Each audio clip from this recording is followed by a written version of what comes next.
அமுத மொழிகளால் மட்டுமே ஏன்னா ஏற்கனவே அதுல பயணிச்சவர்கள். ஒரு மனிதனாக பிறந்து அந்த உலக பந்தத்திலிருந்து விடுபட்டு ஈஸ்வரனோடு ஐக்கியமாகக்கூடிய அந்த ஜீவன், அதற்கு ஏற்படக்கூடிய பலவிதமான அந்த பயணத்தில் ஏற்படக்கூடிய அந்த தடைகளை இந்த மகான்களுடைய ஏற்கனவே பயணம் செய்தவர்களுடைய அவர்களுடைய அமுத மொழிகள் தான் நம்மை வழிகாட்டுவதற்கு உறுதுணையாக இருக்கும். அந்த விதத்துல பாத்தீங்கன்னா, இன்னைக்கு நான் உங்களிடம் பேச நினைப்பது எதுன்னு பாத்தீங்கன்னா, கோயம்புத்தூர்ல குருபரானந்தா அவருடைய இடத்துக்கு நான் சமீபத்துல போயிருந்தேன். அங்கிருந்த குருபரானந்தா சுவாமிகள் 12 ஆனந்தர்ல ஒருத்தர்.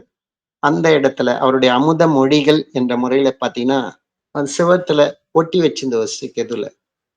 அத அப்படியே ஸ்கிரீன்ஷாட் எடுத்துட்டு இப்ப இதுல ஃபோட்டோ புடிச்சுட்டு என் செல்ஃபோன்ல அதுல 30 அமுத மொழிகள் இருந்தது. அததான் இன்னைக்கு எனக்கு தெரிந்த அளவுக்கு அதுல சிறிய விளக்கத்தை அத கொடுக்கிறேன். அதுல பாத்தீங்கன்னா, எண்ணங்களின் தொடர் ஓட்டமே மனம் என்பது. அதன் ஓய்வில் தியானம் அமைகிறது, சத்தியம் வெளிப்படுகிறது. மனம் என்று இருந்தாலே அது அதனுடைய இயல்பு, அது வெளிநோக்கி பயணம் செய்யக்கூடியது. அந்த வெளிநோக்கி பயணம் என்றாலே எண்ணங்களுடைய ஓட்டம் என்பது அது வந்துடும். அது இயல்பாவே வந்துடும். அது எதுவுமே பண்ண முடியாதது. மனம் அசைஞ்சாலே அது வெளியில பயணக்கூடிய அந்த சூழ்நிலையை உருவாக்கிடும். ஏன்னா நம்மளுக்கு அந்த ஜாக்கிரதை என்ற உணர்வு இல்லாததால அது வெளியில வியாபிக்கும் பொழுது இயல்பாகவே கேட்பது, காண்பது, அறிவது, அதன் மூலமாகவே 5 புலன்கள் வழி மூலமாகவும் நமக்கு எண்ணங்கள் என்பது ஓடிக்கொண்டே இருக்கு. அதுதான் மனம் செயல்பட்டு கொண்டே இருக்கிறது. அப்படிப்பட்ட மனத நாம் ஓய்வில் நிறுத்தணும். அதுக்குதான் பாத்தீங்கன்னா, அது ஓய்வு கொடுக்கிறது தான் அது உண்மையான தியானம். அதுதான் அடங்கிய மனம். எண்ணங்கள் இருந்தாலே அந்த மனம் சலனப்பட்டு கொண்டிருக்கிறது. இப்ப சலனம் இல்லாமல் இருக்கக்கூடிய அந்த நிலைதான் அந்த மனதுக்கு அது ஓய்வாக அமைகிறது. அதுதான் தியானமாக அமைகிறது. அந்த சூழ்நிலையிலே தான் நமக்குள்ள அந்த சத்தியம் என்பது வெளிப்படுகிறது. ஏனென்றால் அந்த மனமானது தான் உற்பத்தியான அந்த ஜீவனுக்கு ஒரு பக்தி விசுவாசத்துடன் இருக்க வேண்டும் அது. ஏன்னா ஜீவன்ல இருந்துதான் உற்பத்தி ஆச்சு அது. ஆனா அகங்காரத்துக்கு அது பக்தி விசுவாசமாக இருக்கும் போது மட்டும்தான் அந்த தான் உற்பத்தியான அந்த ஜீவனையே அது அழித்து நசிப்பிக்கக்கூடிய அந்த நிலைக்கு அந்த மனமே அது உறுதுணையாக இருக்கிறது. இந்த பந்தத்துக்கும் மோட்சத்துக்கும் இந்த மனம்தான் காரணமாக இருக்கிறது. அப்ப அப்படிப்பட்ட நிலையில அகங்காரத்தோடு தொடர்பு கொள்ளக்கூடிய நிலையிலிருந்து விடுபடுவது தான் அது ஓய்வு. அதுதான் தியானம். அந்த நிலையில தான் எப்போது அந்த மனம் ஜீவனுக்கு ஒரு பக்தி விசுவாசமாக இருக்கும் போது மட்டும்தான் அந்த ஜீவன் தான் அது சிவனுடைய ரூபமாகவும் அதுவே ஈஸ்வரனோடு ஐக்கியமாகக்கூடிய அந்த நிலையும் சதாசிவனாகி அக்ஷரமாகக்கூடிய நிலையும் அது பெற்று தருகிறது. அந்த சூழ்நிலையில்தான் அந்த சத்தியம் என்பது வெளிப்படுகிறது. அந்த உண்மை என்பது நமக்குள் அது புலப்படுகிறது.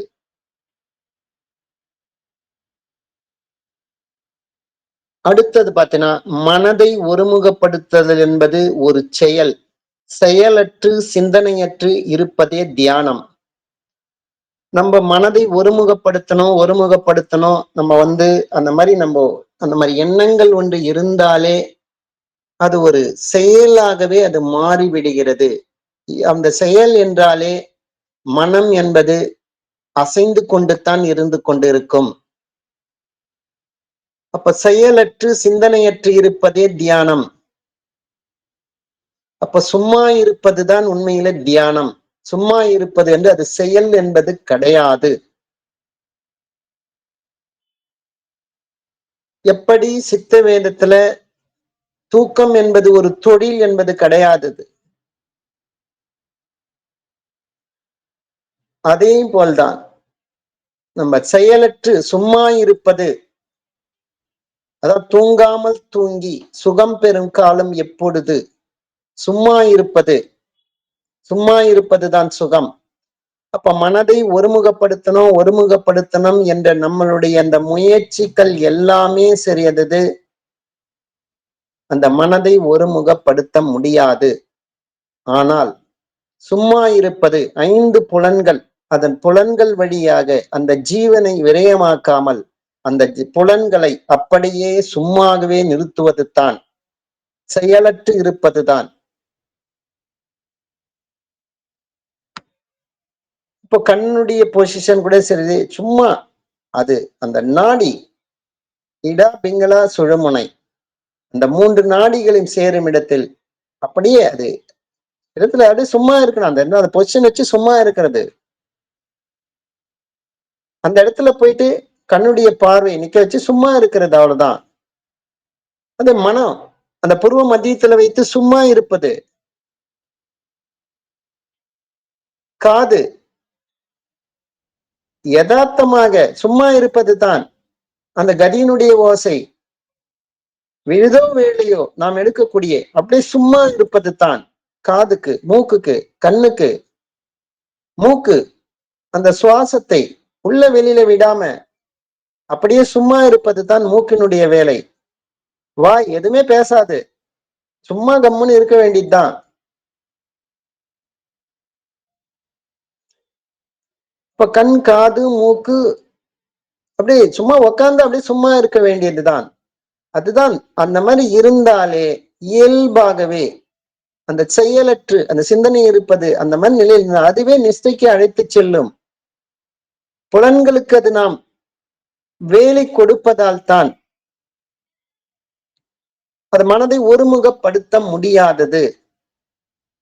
அப்ப அந்த மனதை ஒருமுகப்படுத்துதல் என்பது ஒரு செயல். ஆனா செயலற்று சிந்தனையற்று இருப்பது தான் தியானம். அப்ப அந்த ஏதோ ஒரு புள்ளியில குவிக்கிறது எல்லா புலன்களிட்டு அந்த மாதிரி இது அதெல்லாம் ஒரு செயல். அது அதால தியானம் என்பது அமையாதது. செயலற்று சிந்தனையற்று இருப்பது தான், சும்மா இருப்பது தான் உண்மையான அது தியானம்.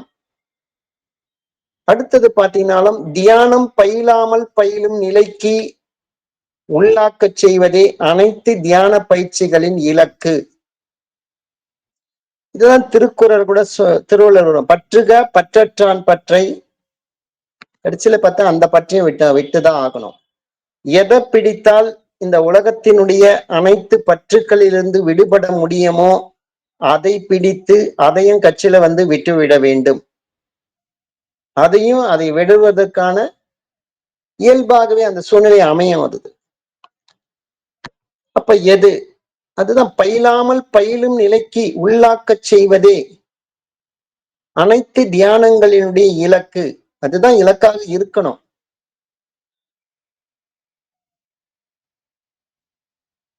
அந்த தியானம்தான் மெய்யுணர்வின் திறவுகோல், பேரின்பத்தின் முகப்பு வாசல். அந்த மனமானது தான் உற்பத்தியான அந்த ஜீவனுக்கு எப்போது ஒரு பக்தி விசுவாசம் எந்த நிலையிலையும் அதை அதோகதியாக்காமல் இருக்கக்கூடிய அந்த ஒருங்கிணைப்பு திறன் தான், அந்த நிலைதான், அந்த உணர்வு நிலைதான், தானாய் தன்மயமாகக்கூடிய அந்த நிலைதான் அந்த தியானத்தினாகிய அந்த மெய் உணர்வின் அதுதான் திறவுகோல். மற்றதெல்லாம் பொய்யான உணர்வு தான். உண்மையை உணர்வது தான் அந்த ஈஸ்வரனுடைய ஒரு அம்சமாகத்தான் நாம் இருக்கின்றோம். அதையே நானே அது ஈஸ்வரனாக, அதுதான் மெய் உணர்வு, அதனுடைய திறவுகோல். தியானம்தான் அதற்கு முழு வழிகாட்டி. அதுதான் பேரின்பத்தின் முகப்பு வாசல்.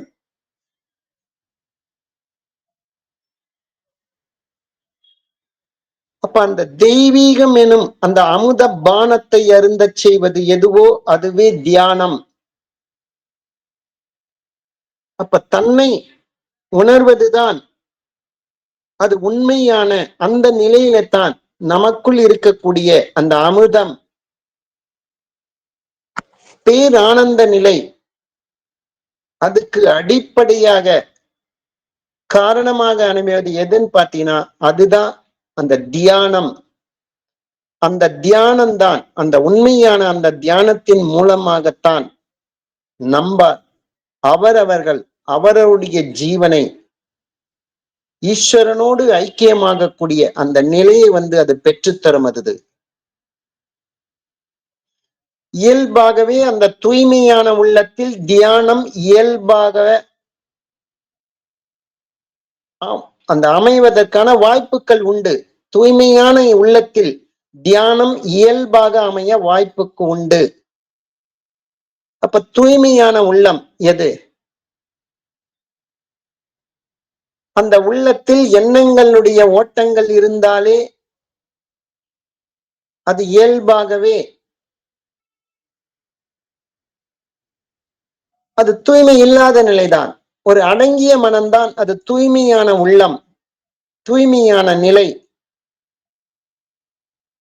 தேவைக்கு மட்டும்தான் எண்ணம். உபஜீவனத்துக்காக எது தேவையோ, இந்த சமூகத்தில் நாம் எடுத்துக்கொண்ட பொறுப்பு எது தேவையோ அதுக்கு மட்டும் வரலாம், அதை நிறைவேற்றுவதற்காக. அது இல்லாமல் மற்ற விதமான தேவையில்லாத இந்த ஜபத்துக்கு நம்ம செய்யற வித்தைக்கு தடை உண்டாக்கக்கூடியது எல்லாம் தூய்மையற்ற அந்த எண்ணங்கள் தான் அது. அப்ப அந்த தூய்மையான உள்ளம் என்பது அந்த ஜீவன் கட்டுப்பாட்டில் தான் அந்த மனம் என்பது இருக்க வேண்டும். இல்ல மனதினுடைய கட்டுப்பாட்டில் ஜீவன் இருந்தால் அது தூய்மையற்றுத்தான் இருக்கும். அது அப்ப அந்த ஜீவனுக்கு அது பக்தி விசுவாசமாக அந்த ஜீவனை கடையேற்றுவதற்காக அந்த மனம்தான் அது பந்தத்துக்கு காரணம். அந்த மனம்தான் மோட்சத்துக்கும் காரணம். அந்த மனம்தான் மோட்சத்துக்கு காரணமாக இருக்கக்கூடிய அந்த நிலை, அந்த பாதையில் செல்லக்கூடிய அந்த மனம்தான். அதுதான் தூய்மையான உள்ளத்தில் அந்த தியானம் என்பது இயல்பாகவே அமைவதற்கான வாய்ப்புகள் உண்டு. அந்த தூய்மையான அந்த உள்ளம் இருக்கிறவர்களுக்கு பார்த்தீங்கன்னாலே இயல்பாகவே அவர்களுக்குள்ள அந்த தியானம் என்பது அமைந்துவிடும்.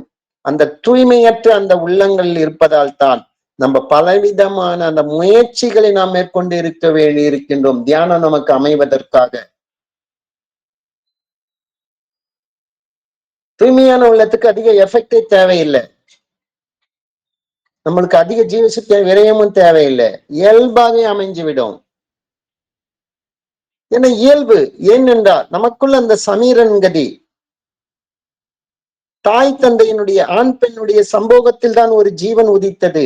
இந்த கதி இருக்கும் போது தான் அது சிருஷ்டி உருவாச்சு. இதை கர்ப்பவாசம் செய்யும் போது இந்த கதி என்பது இயல்பாகத்தான் நமக்குள் இருந்தது.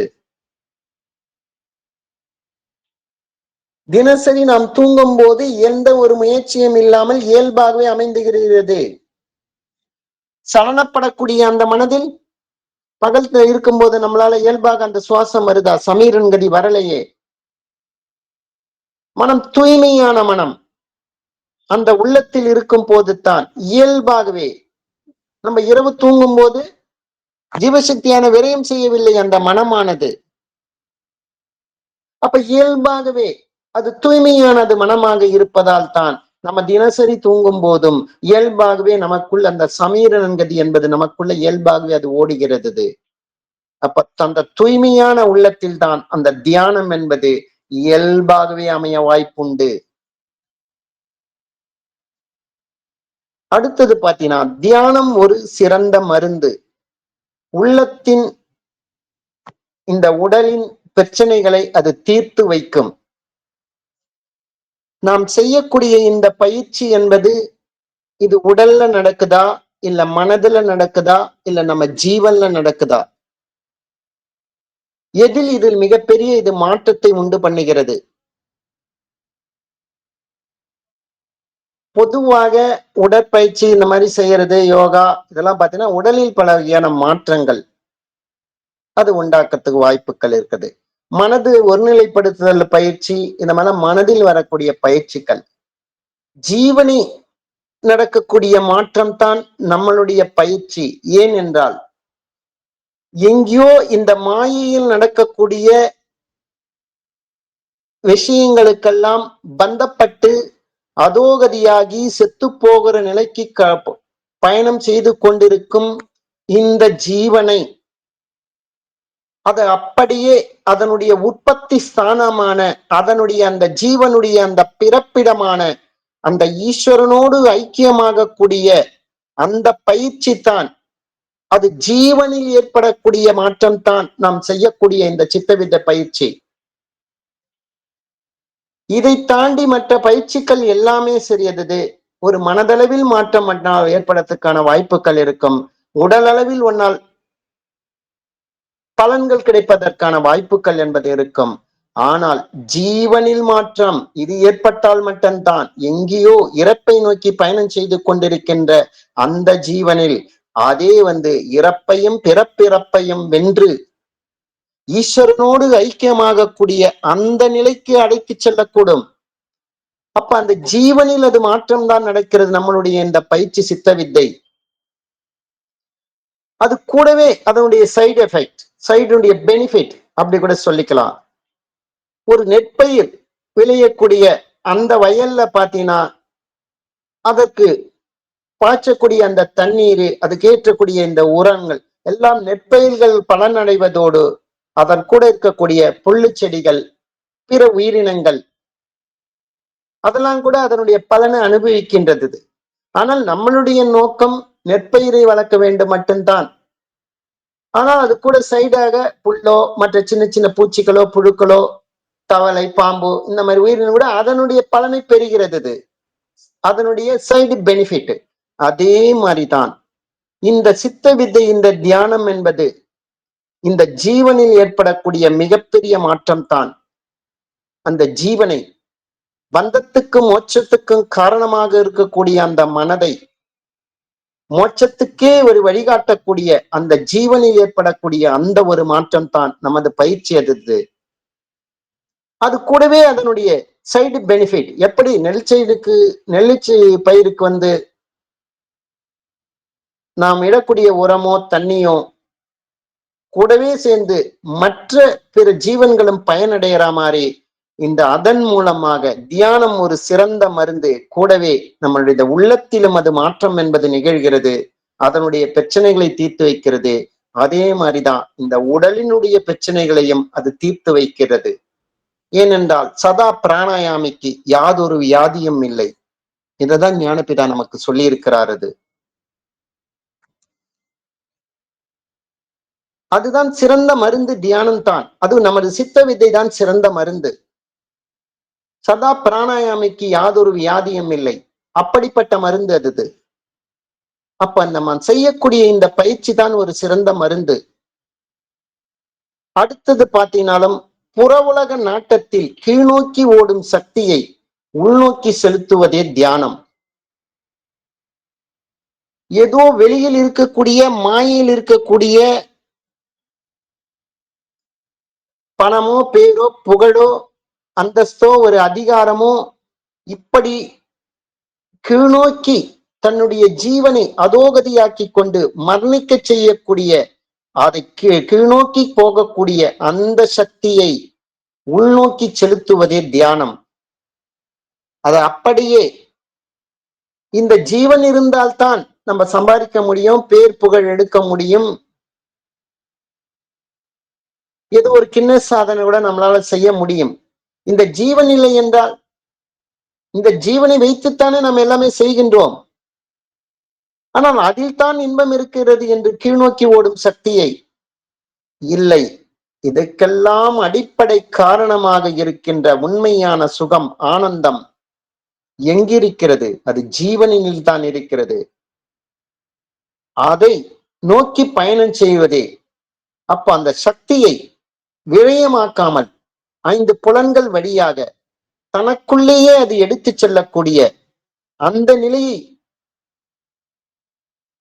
தானாய் தன்மயமாவதற்கான அந்த சூழ்நிலை உருவாக்குவதற்குத்தான், அதை உருவாக்கி அதற்கான பயணப்படுவதற்கான அதை செலுத்துவதற்குத்தான் அந்த சக்தியை, தன்னுடைய அந்த சக்தியை விரயம் செய்யாமல் தனக்குள்ளேயே அது நிலைநிறுத்துவதற்குத்தான், அதுக்குத்தான் அந்த தியானம்.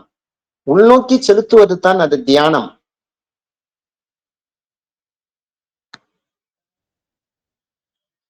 மனம் என்பது ஒரு முள். அந்த முள்ளை எடுக்க பயன்படுத்தும் மற்ற முட்களே சாதனைகள் எனப்படுபவை. மனம் என்பது ஒரு முள். அதுதான் ஒரு பந்தத்துக்கு அடிப்படையாக காரணமாக இருக்கிறது. ஜீவனை அதோகதியாக்கக்கூடியதுக்கு காரணமாக இருக்கிறது. ஜீவனை நசிப்பிக்க கூடியதுக்கு காரணமாக இருக்கிறது. அந்த முள்ளை எடுக்க பயன்படுத்தும் மற்ற முட்களே சாதனைகள் எனப்படுபவை. அப்ப அந்த மனதை அது ஈஸ்வரனோடு ஐக்கியமாக செய்வதற்காக நாம் எடுத்துக்கொள்ளும் அந்த சாதனைகள் தான் அந்த மனம் என்ற அந்த முட்களை அதை எப்படி நாம் முள்ளால தான் எடுக்கணும்ன்ற மாதிரி அதற்கான சாதனைகள் தான் அந்த மனம் எனும் முள்ளை அதை எடுப்பதற்கு அசைகின்ற மனம் அதை அடங்கிய மனமாக எடுப்பதற்கான அந்த சாதனைகளைத்தான் இந்த இடத்துல மற்ற முட்கள் என்று சொல்றது.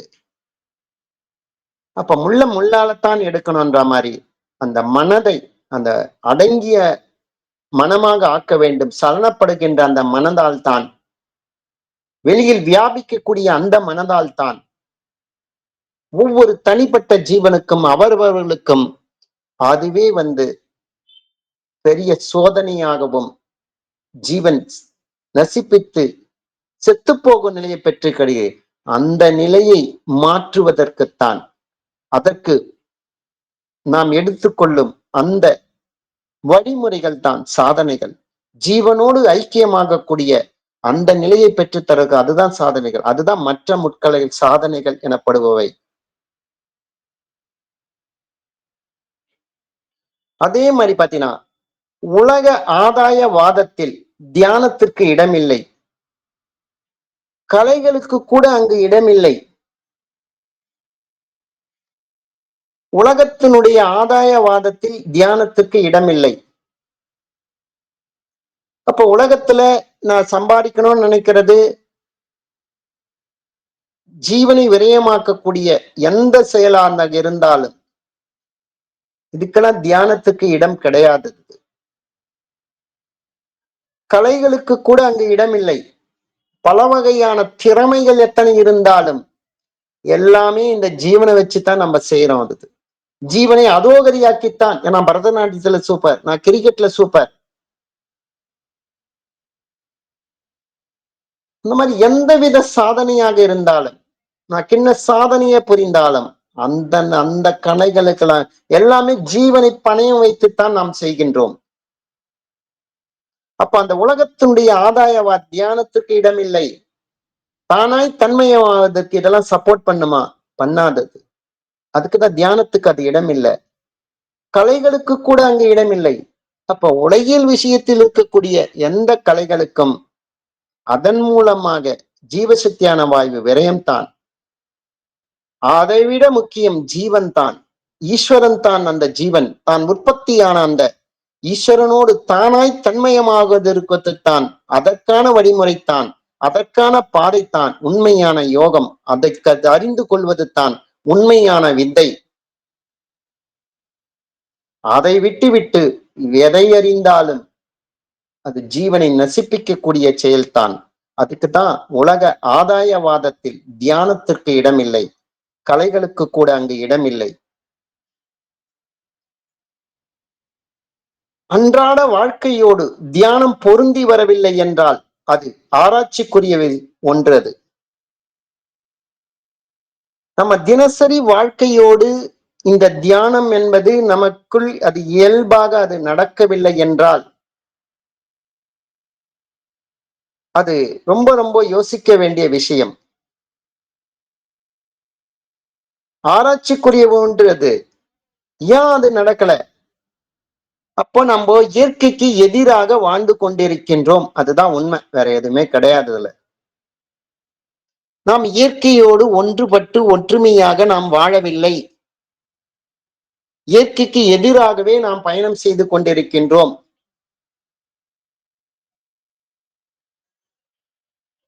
எப்போதெல்லாம் நாம் இயற்கைக்கு எதிராக பயணம் செய்து கொண்டிருக்கின்றோமோ அப்போதெல்லாம் நாம் ஜீவனை அதோகதியாக்கி கொண்டு தான் இருக்கின்றோம். ஏன்னா நம்மளுடைய இயல்பான சுவாசமே பிறக்கும் போதே தாய் தந்தை சம்போகத்தில் இருக்கும் போதே அந்த இயல்பான அந்த கதியான அந்த சுவாசத்தில் தான் நாம் கர்ப்ப பாத்திரத்தில் சுக்லம் விழுகிறது. அதுதான் கர்ப்பவாசமும், அதுதான் இயல்பான சுவாசம் தான். அப்பயே நம்மளுக்கு அந்த கதிதான் இருக்கிறது. தினசரி தூக்கத்திலும் அந்த கதிதான் நமக்கு இருக்கிறது. ஆனால் இது அன்றாட வாழ்க்கையில் நமக்கு வரவில்லை. இயல்பான நிலைக்கு வரலன்னா நம்மளுடைய அந்த பற்று என்ற அந்த பந்த பாசத்துல நம்ம சிக்கி போய் கொண்டிருக்கிறது தான் அடிப்படை. அது காரணமாக இருக்கிறது. அதுதான் இங்க ஆராய்ச்சிக்குரிய ஒன்றாக இருக்கிறது. அன்றாட வாழ்க்கைக்கு இந்த தியானம் பொருந்தி வரவில்லை என்றால் அது ஆராய்ச்சிக்குரிய ஒன்று.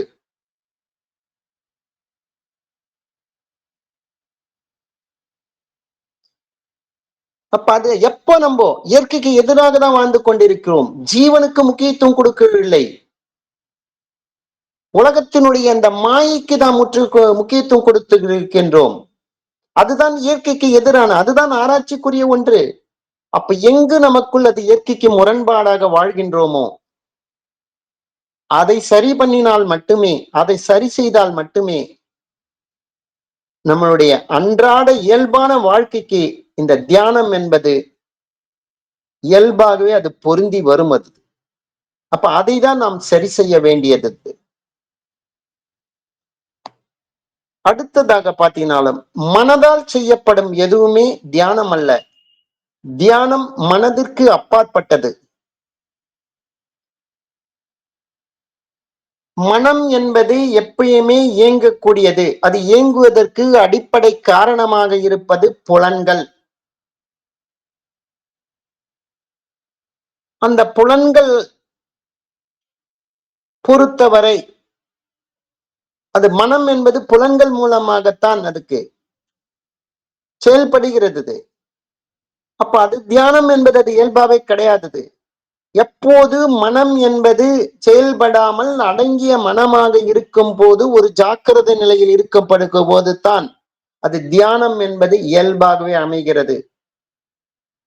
சலனப்படக்கூடிய அந்த மனதுக்கு தியானம் என்பது அமைவதில்லை. அதுக்குதான் ஒரு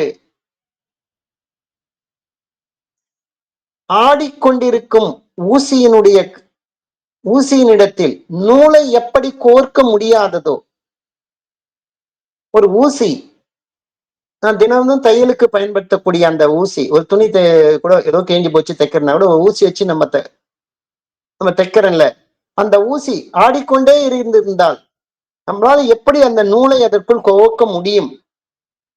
முடியாதுல்ல. அதே மாதிரிதான் மனம் ஆனது இயங்கிக் கொண்டே இருந்தால் தியானம் என்பது நமக்குள்ள அது நடைபெறாது. மனங்கள் அந்த புலன்கள் வழியாக இயங்கிக் கொண்டே இருக்கிறது. அதுதான் மனதால் செய்யப்படும் எதுவுமே தியானம் என்பது கிடையாதது. மனம் என்றாலே அது புலன்கள் என்பது தேவை. அதனால்தான் அது இயங்குகிறது. புலன்கள் என்றாலே அது வெளிநோக்கி பயணம் செய்யக்கூடியதுதான். அது ஜீவனை அதோகதியாக்கக்கூடியது தான். அப்ப அந்த மனதால் செய்யப்படும் எதுவுமே தியானம் என்பது கிடையாதது. அந்த தியானம் என்பது அந்த மனதிற்கு அப்பாற்பட்டது. மனம் எப்போது சும்மா இருந்தால் மட்டும்தான் தியானம் என்பது இயல்பாவே உங்களுக்குள் நடைபெறும். நிஷ்டை என்பது அப்போது மட்டும்தான் உங்களுக்குள் அது கைகூடும். அப்ப அதுக்குதான் மனதால் செய்யப்படும் எதுவுமே தியானம் அல்ல. தியானம் என்பது மனதுக்கு அப்பாற்பட்டது, இந்த புலன்களுக்கு அப்பாற்பட்டது. அந்த ஈஸ்வனுடைய தன்மையை வாக்கினாலும் அத எந்த விதத்திலையும் அது முழுமையாக நம்மளால வெளிப்படுத்த முடியாது. மனம் என்பது ஒரு லிமிட் தான். எங்கும் நிறைந்திருத்து எல்லையற்ற நீக்கமர நிறைந்திருக்கின்ற அந்த தன்மையை ஒரு எல்லைக்குள் இருந்து தான் இந்த மனம் என்பது லிமிட். எப்ப இந்த உடம்புக்குள்ள இந்த மனம் என்பது சிக்கி போய் இருக்கிறதோ, அது ஒரு லிமிட். உடம்பே ஒரு லிமிட் தான். குறிப்பிட்ட வெயிட் தான் தூக்க முடியும். அது மேல தூக்க முடியாதது. குறிப்பிட்ட நேரம் தான் பேச முடியும். அதுக்கு மேல தாண்டி என்னால பேச முடியாதது. அப்ப மனம் குறிப்பிட்ட டைம் தான் இயங்க முடியும். ஏதோ ஒரு டைம் வந்து ஆஃப் ஆயி தூக்கம் இதுவாயிடும். டயர்ட் ஆயிடும். லிமிட். ஆனா நம்ம பேசுறது எங்கும் நீக்கமற திறந்திருக்கிற ஒரு அன்லிமிட்ட பத்தி நம்ம பேசிட்டு இருக்கோம். அப்ப அதுக்குதான் மனதால் செய்யப்பட அப்ப அந்த மனம் அடங்கிய மனமாக இருக்கும் போது மட்டும்தான், ஒரு விழிப்பு நிலையில் இருக்கும் போது மட்டும்தான். அப்ப அதுக்குதான் மனதால் செய்யப்படும் எதுவுமே தியானம் கிடையாது. தியானம் என்பது மனம் அடங்கிய மனமாக இருக்கும் போதுதான். அது மனதுக்கு அப்பாற்பட்ட ஒரு நிலை. அதுதான் தான் உற்பத்தியான அது ஜீவனோடு அது ஐக்கியமாக அது ஈஸ்வரனோடு ஐக்கியமாகக்கூடிய நிலையை பெற்றுத்தரும் அது. அதுதான் மனதுக்கு அந்த தியானம், அந்த மனதுக்கு அப்பாற்பட்டது என்பது அதுதான். தியானம் என்பது ஒரு மிகப்பெரிய ஒரு சாதனை. மற்ற எல்லாவித சாதனைகளை விட மேலானது. நான் ஒரு நாட்டை ஆளக்கூடிய ஒரு ராஜாவாக இருந்தாலும் சரி, அது என்னை ஆளக்கூடிய அந்த ஈஸ்வரனை நான் அறியாமல் விட்டுவிட்டால்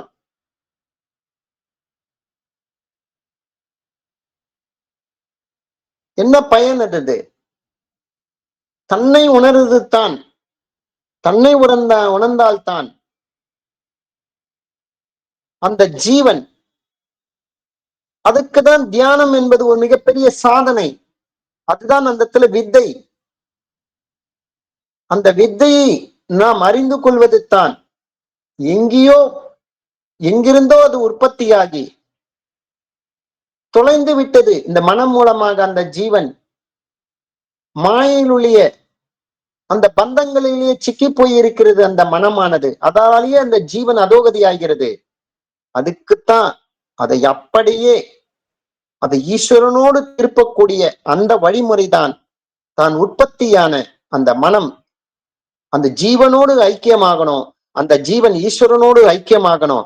அதுக்குதான் அடிப்படையில அந்த தியானம் என்பது தேவைப்படுகிறது. அதை அந்த உண்மையை அந்த உண்மையான தியானத்தை தெரிந்து கொண்டு அதில் பயணிப்பது தான் உண்மையான சாதனை. மற்ற எல்லாவித சாதனைகளை விட அதுதான் உயர்ந்த மிகப்பெரிய சாதனை.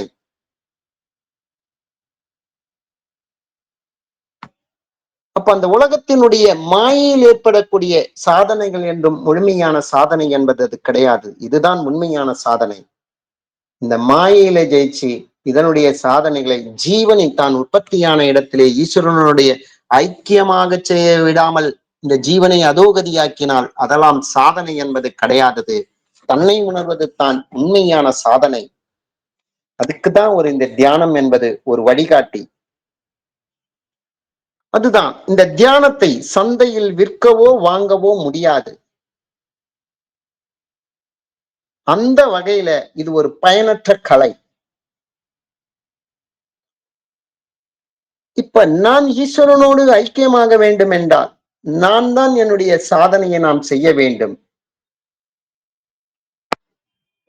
எனக்குள்ள அந்த தன்மையை நான் உணர வேண்டும். நான் தான் அதுக்கு பயிற்சி செய்யணும். எனக்கோசம் எங்க அம்மா அப்பாவோ அப்பாவோ என்னுடைய டீச்சரோ என்னுடைய ஃப்ரெண்டோ யார் சாதனை பண்ணியும் ஒரு பயன் கிடையாதது.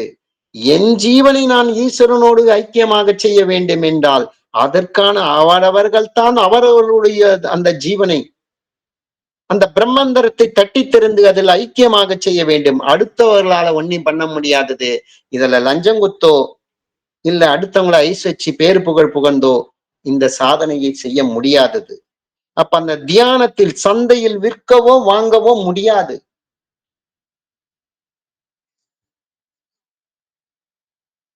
ஜீவனை ஈஸ்வரனோடு ஐக்கியமாகக்கூடிய அந்த நிலையை பெற்று தவறுவதற்கு எந்த சந்தையிலையும் அது என்னவோ அது பண்ண முடியாது. ஆனால் அவரவர்களுடைய தனிப்பட்ட அந்த பக்தி விசுவாசம் தான் அதுக்கான முறையான வழிமுறையை தெரிந்து கொண்டு அவரவர்கள் தான் அதை புரிந்து கொண்டு பயணம் செய்ய வேண்டும். அதாலதான் இந்த தியானத்தை சந்தையில் விற்கவோ வாங்கவோ முடியாது. அந்த வகையில இது ஒரு பயனற்ற கலை. இந்த தியானம் என்பது அப்படி இந்த தியானத்தை வித்தாங்கனாலும் இதை வாங்கினாலும் பயனே அற்றது.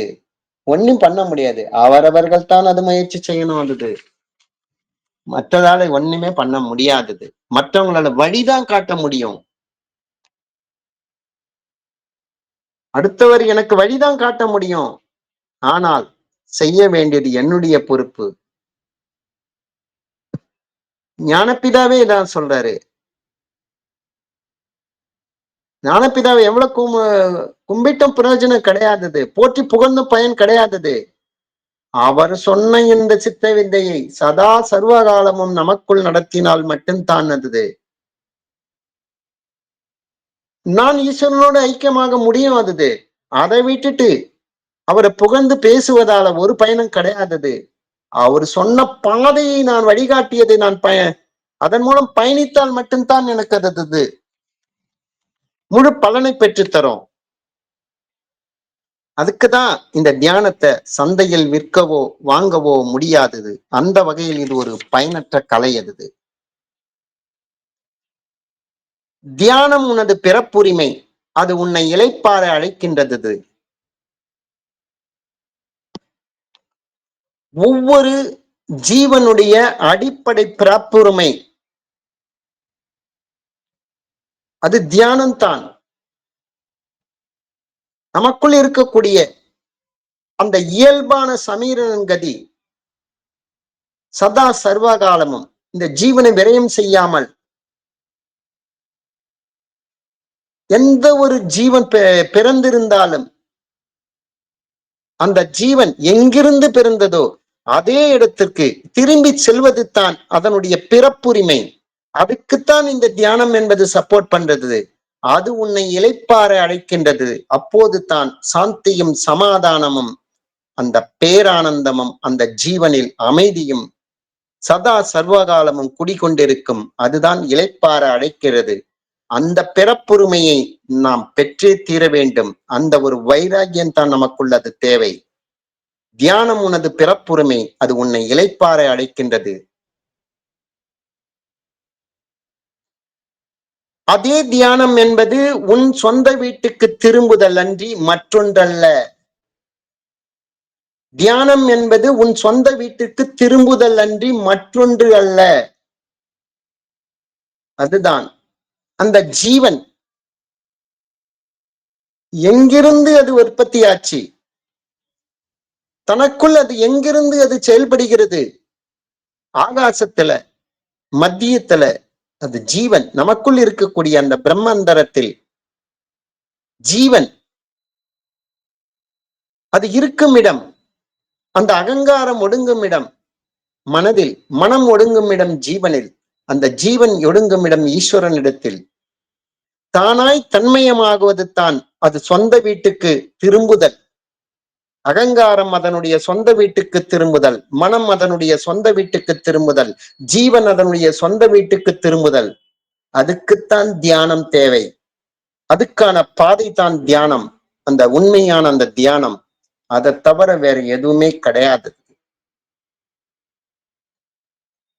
அந்த தியானம் என்பது நீண்ட காத்திருப்பு, நீண்ட பொறுமை இதற்கு தேவைப்படலாம். அப்ப அந்த தியானம் நமக்குள் கைகூட வேண்டும் என்றால் நீண்ட காத்திருப்பு வேண்டும், நீண்ட பொறுமை வேண்டும். அந்த காத்திருப்பும் அந்த பொறுமையும் தான் நம்மளுடைய மனதை சலனப்படாமல் அப்படியே அது நிலைநிற்க செய்யும். அது அந்த பொறுமை இல்லை என்றால் மனம் என்பது இயல்பாகவே வெளியில் அலைய ஆரம்பித்து விடும். அதற்கு அதை ஏற்றுக்கொள்ளும் தன்மைதான், எந்த சூழ்நிலையும் அதை அப்படியே அதை ஏற்றுக்கொள்ளும் அந்த தன்மைதான். அதற்காக காத்திருப்பது, நீண்ட பொறுமை அதற்கு தேவைப்படலாம். அப்ப இயல்பாகவே அந்த சலனப்படக்கூடிய மனதை சலனமில்லாமல் அடங்கிய மனமாக ஆத்திருக்க வேண்டும் என்றால் நமக்குள்ள அது அந்த காத்திருப்பு, அந்த நீண்ட பொறுமை என்பது நமக்குள்ள அது தேவைப்படலாம். அது அந்த பொறுமையும் காத்திருப்பும் இல்லை என்றால் இப்பயே நடக்கணும், இப்பயே நடக்கணும், இன்னைக்கே நான் ஞானி ஆயிடணும் அப்படின்னு சொல்லிட்டு அந்த இதுலயே அந்த நினைப்பிலேயே அந்த காத்திருப்பு இல்லாமல் இருக்கும்போது அந்த மனமானது இந்த எண்ணத்தாலேயே அது அசைய ஆரம்பித்து விடுகிறது. அதாலேயே அது பூரணத்துவம் பெறாமல் முடிகிறது. அசைகின்ற மனம் எப்போதுமே அசைகின்ற சித்தம் அசைந்தால் அது சம்சாரி. சித்தம் அசையாமல் இருந்தால் தான் அது பிரம்மத்தை நோக்கி அது பயணம் செய்யும். அது சித்தம் அசைந்தால் சம்சாரி. அது சம்சாரியானது மனம். அது உலக பந்தத்துக்கு ஆட்பட்ட மனம்தான். அத்தகைய நிலையிலிருந்து அதை விடுபட செய்ய வேண்டால் அந்த காத்திருப்பு, அந்த பொறுமை என்பது தேவைப்படலாம். அடுத்ததாக பாத்தீங்கன்னா, அன்பும் தியானமும் ஒரு தியானத்தின் இரண்டு பக்கங்கள். ஒரு பக்கம் உள்ள ஞானம் எங்குமே இல்லை. அன்பும் தியானமும் ஒரு நாணயத்தின் இரண்டு பக்கங்கள். ஒரு பக்கம் உள்ள ஞானம் எங்குமே கிடையாதது. நான் தியானம் நல்லா பண்ணுவேன், எனக்குள்ள அன்பு இல்லை அப்படின்னா என்ன அர்த்தம்? என் ஜீவன் மேல பக்தி விசுவாசம் இல்லை, என் ஜீவன் மேல எனக்கு கருணை இல்லை, என் ஜீவன் மேல எனக்கு ஜீவ காருண்ய ஒழுக்கம் இல்லை.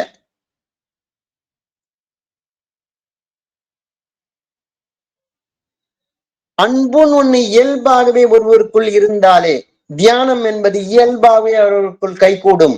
எந்த ஒரு முயற்சியும் தேவையில்லை. ட்ரூ அன்பு, தன்னுடைய ஜீவன் மேல உண்மையான ஒரு பக்தி, அன்பு, கருணை, தயை, அந்த விசுவாசம் இயல்பாகவே இருந்தாலே தியானம் என்பது இயல்பாகவே அமைந்துவிடும். அந்த கருணையுள்ள அந்த காருண்யம் தான் இந்த இடத்துல தேவை. அதுக்குத்தான் அந்த அன்பும் தியானமும், அன்பே சிவம், அதற்கு தான் சொல்லி வைக்கப்பட்டிருக்கிறது. அது அன்புன்னு ஒண்ணு இயல்பாக இருந்தாலே தியானம் ரெண்டு பின்னி பிணைந்தது. இயல்பாகவே நமக்குள் அந்த தியானம் என்பது நடைபெறும். இதை ஒன்னை விட்டு ஒன்னை பிரிக்கவே முடியாதது. அதுக்குத்தான் ஒரு நாணயத்தின் இரண்டு பக்கங்கள். ஒரு பக்கம் உள்ள நாணயம் எங்குமே கிடையாதது. தியானம் என்பது மனமற்ற ஒரு நிலைதான். ஒரு நிலை, மனம் அடங்கிய மனமாக இருக்கக்கூடிய நிலை, சிந்தனையற்று மெய்யுணர்வில் தொய்வதே தியானம். தியானம் என்பது மனமற்ற ஒரு நிலையே, சிந்தனையற்று மெய் உணர்வில் தொய்வதே தியானம். மனம் ஒன்று இயங்க ஆரம்பித்ததினாலே நான் இருக்கிறேன் என்ற ஒரு உணர்வு, நான் எனும் அகங்கார உணர்வோடு தான் அந்த மனம் என்பது இயங்க ஆரம்பிக்கிறது. அகங்காரம் இல்லாத மனம் இயங்காது. வெளியில் வியாபிக்கக்கூடிய அந்த சுவாசம் போனாலே அகங்காரம், வெளி சுவாசம் போனாலே அது அகங்காரம். அப்ப அந்த அகங்காரமற்ற ஒரு நிலைத்தான் அந்த மனம் அடங்கிய மனமாக இருக்கும் போது மட்டும்தான் அது ஈஸ்வரனோடு ஐக்கியமாக கூடிய அந்த தியானமாக அது அமைகின்றது. அந்த டைம்ல தான் சிந்தனையற்று மெய் உணர்வில், உண்மையான உணர்வு எது மெய் உணர்வு தொய்வதே தியானம். அந்த மனம் தானாய் தன்மயமாய் அக்ஷரமாகி நிலைக்கக்கூடிய அந்த மெய் உணர்வில் தொய்வது தான் அது உண்மையான அந்த தியானத்தினுடைய வழிகாட்டியாக இருக்க முடியும். அது அப்ப தியானம் என்பது ஒரு மனமற்ற ஒரு நிலைக்குத்தான், அது சிந்தனையற்று மெய் உணர்வில் தொய்வதே தியானம். தியானம் பயில்வதே தலையான பயிற்சி. அது தெய்வீகமானது, கருணை மிக்கது. இருக்கிறதுலேயே அடிப்படை தன்னை உணர்வது தான் இருக்கிறதுலேயே தலையான உயர்ந்தபட்ச பயிற்சி. அதுதான் உண்மையான தெய்வீகமானது. எதுவென்றால் எங்கும் நீக்கமர நிறைந்திருக்கும் படைத்தல், காத்தல், அடித்தல் என்ற மாயையான அந்த உலகத்தில் செய்து கொண்டிருப்பிரும் சகலத்துவம் நிஷ்கலத்துவம் என்ற இரண்டு தன்மையிலையும் பூரணத்துவம் பெற்றது. அந்த ஈஸ்வரனுடைய அந்த தன்மை தானாய் தன்மயமாக இருக்கக்கூடிய அந்த நிலை அது ஒவ்வொரு ஜீவனிலும் அது இருக்கின்றது. அது இருப்பதால் தான், அது நமக்குள் அது செயல்படுவதால் தான் நம்மளா இதயத்தை நம்ம டெய்லி பம்ப் பண்ணின்னு இருக்கிறோம். நம்மளுடைய ரத்த ஓட்டத்தை நம்மளா செஞ்சுட்டு இருக்கோம். நம்மளுடைய ஜீரண மண்டலம் நம்மளா இயக்கிட்டு இருக்கோம். நமக்குள் இருக்கக்கூடிய அந்த ஈஸ்வர சைதன்யத்தின் மூலமாகத்தான் அது நடைபெற்றுக் கொண்டிருக்கிறது. அது எனக்கு என் ஜீவனில் இருக்கக்கூடிய அதன் மூலமாகத்தான் அது இயங்கிக் கொண்டிருக்கிறது. அதை நோக்கி கற்கும் கல்வியே வித்தையே, அதை நோக்கி அறியும் பயிற்சியே, அதுதான் உண்மையான தலையான பயிற்சி. இதுதான் உண்மையான தெய்வீக தன்மையுடையது. இதுதான் கருணை மிக்கது. மற்றது எல்லாமே சிறியது. இந்த ஜீவனை விரயம் செய்து நஷ்டப்படுத்தக்கூடிய பயிற்சி அது. ஜீவனை அதோகதியாக்கக்கூடிய பயிற்சி. அப்ப அந்த ஜீவனை அதனுடைய சொந்த வீட்டுக்கு அழைத்துச் செல்வது தான் உண்மையான பயிற்சி. அதுதான் தெய்வீகமானது. அதுதான் கருணை மிக்கது. அதுக்குதான் அடுத்தது பாத்தீங்கன்னாலும் ஆசா பாசங்களில் விருப்பு வெறுப்புகளில் நின்று மனம் விடுபட்டு நிற்பதே தியானம். ஆசா பாசங்களில் விருப்பு வெறுப்புகளில் நின்று மனம் விடுபட்டு நிற்பதே தியானம். அப்ப பந்தத்திற்கும் மோட்சத்துக்கும் மனம்தான் காரணமாக இருக்கிறது. பந்தம் என்பது ஆசா பாசங்களில், விருப்பு வெறுப்புகளில், ராக துவேஷங்களில், காமம் குரோதம் லோபம் மோகம் மதம் ஆச்சரியம் டம்பம் பொறாமை இத்தகைய குணங்களான விருப்பு வெறுப்புகளில் பந்தப்பட்டிருக்கின்றது இந்த மனமானது. அந்த மனம் அதிலிருந்து விடுபட்டு நிற்பது தான் உண்மையான தியானம். மற்றதெல்லாம் தியானம் என்பது கிடையாது. இதுதான் உண்மையான தியானம். அப்ப அதை அறிவது தான் உண்மையான பிறப்பினுடைய நோக்கமாக இருக்க வேண்டும். அந்த தியானம் தான் நமக்கு ஞானபீரா காட்டிக் கொடுத்த இந்த வித்தை. இதைதான் நம்ம முறையாக பதிவு செய்யணும். இதுதான் தலையாய பயிற்சி இருப்பதிலேயே.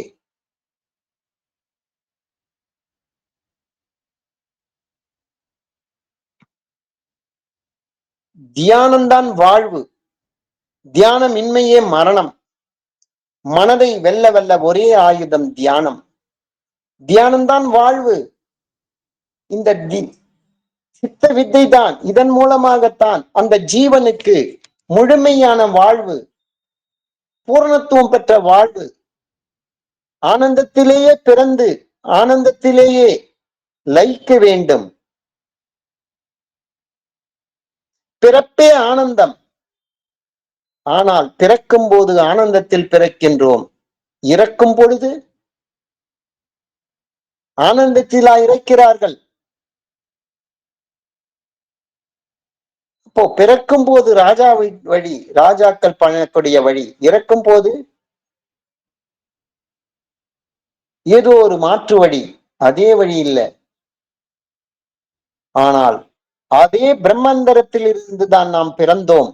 அதே பிரம்மந்தரத்திலிருந்து தான் தாய் தந்தனுடைய சம்போகத்தில் தான் கர்ப்ப பாத்திரத்தில் போல் நாம் ஜீவனாக போய் விழுகிறோம். அதே ஜீவன், அந்த ஜீவன் இருக்கக்கூடிய அந்த உடலில் இருக்கக்கூடிய பிரம்மாந்தரத்தில் மீண்டும் போய் சேர்வது தான் அது உண்மையான அந்த ஜீவனுடைய வாழ்வு. அதுக்கான வழிமுறைகள் தான் ஞானபிதா காட்டி கொடுத்த இந்த வித்தை. இந்த தியானம், இந்த வித்தையின்மை தான் மரணம்.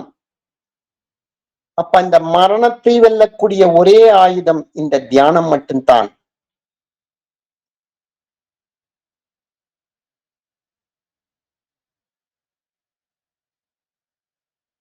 அப்ப அந்த தியானம் தான் நம்ம மரணத்தை வெல்லக்கூடிய ஒரே ஆயுதம். இதுதான் இது.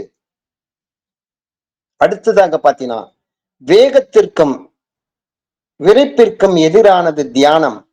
மகிழ்விற்கும் விவேகத்திற்கும் இது தொடர்புடையது. வேகம், வேகம் என்றாலே இயங்கக்கூடியது தானே. மனம் சலனம் கூடியது தானே. சீக்கிரம் நடக்கணும், சீக்கிரம் நடக்கணும். இதுக்கெல்லாம் எதிரானது தான் தியானம். மனம் ஏங்காமல் அடங்கிய நிலையில் இருக்கும் போதுதான்,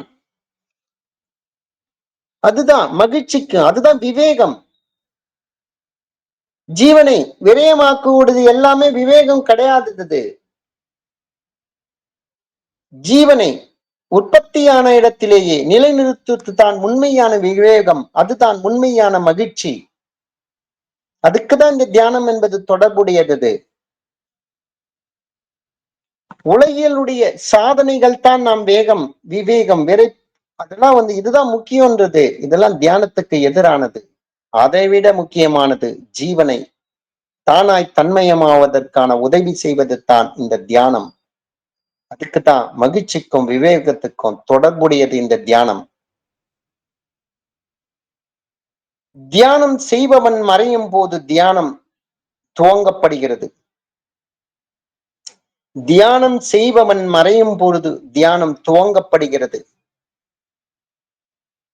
அப்போ தியானம் செய்பவன் மறையும் போது என்றால், நான் எனும் அகங்காரம் நமக்குள் இருக்கும் வரை தியானம் செய்பவன் மறைய மாட்டான்.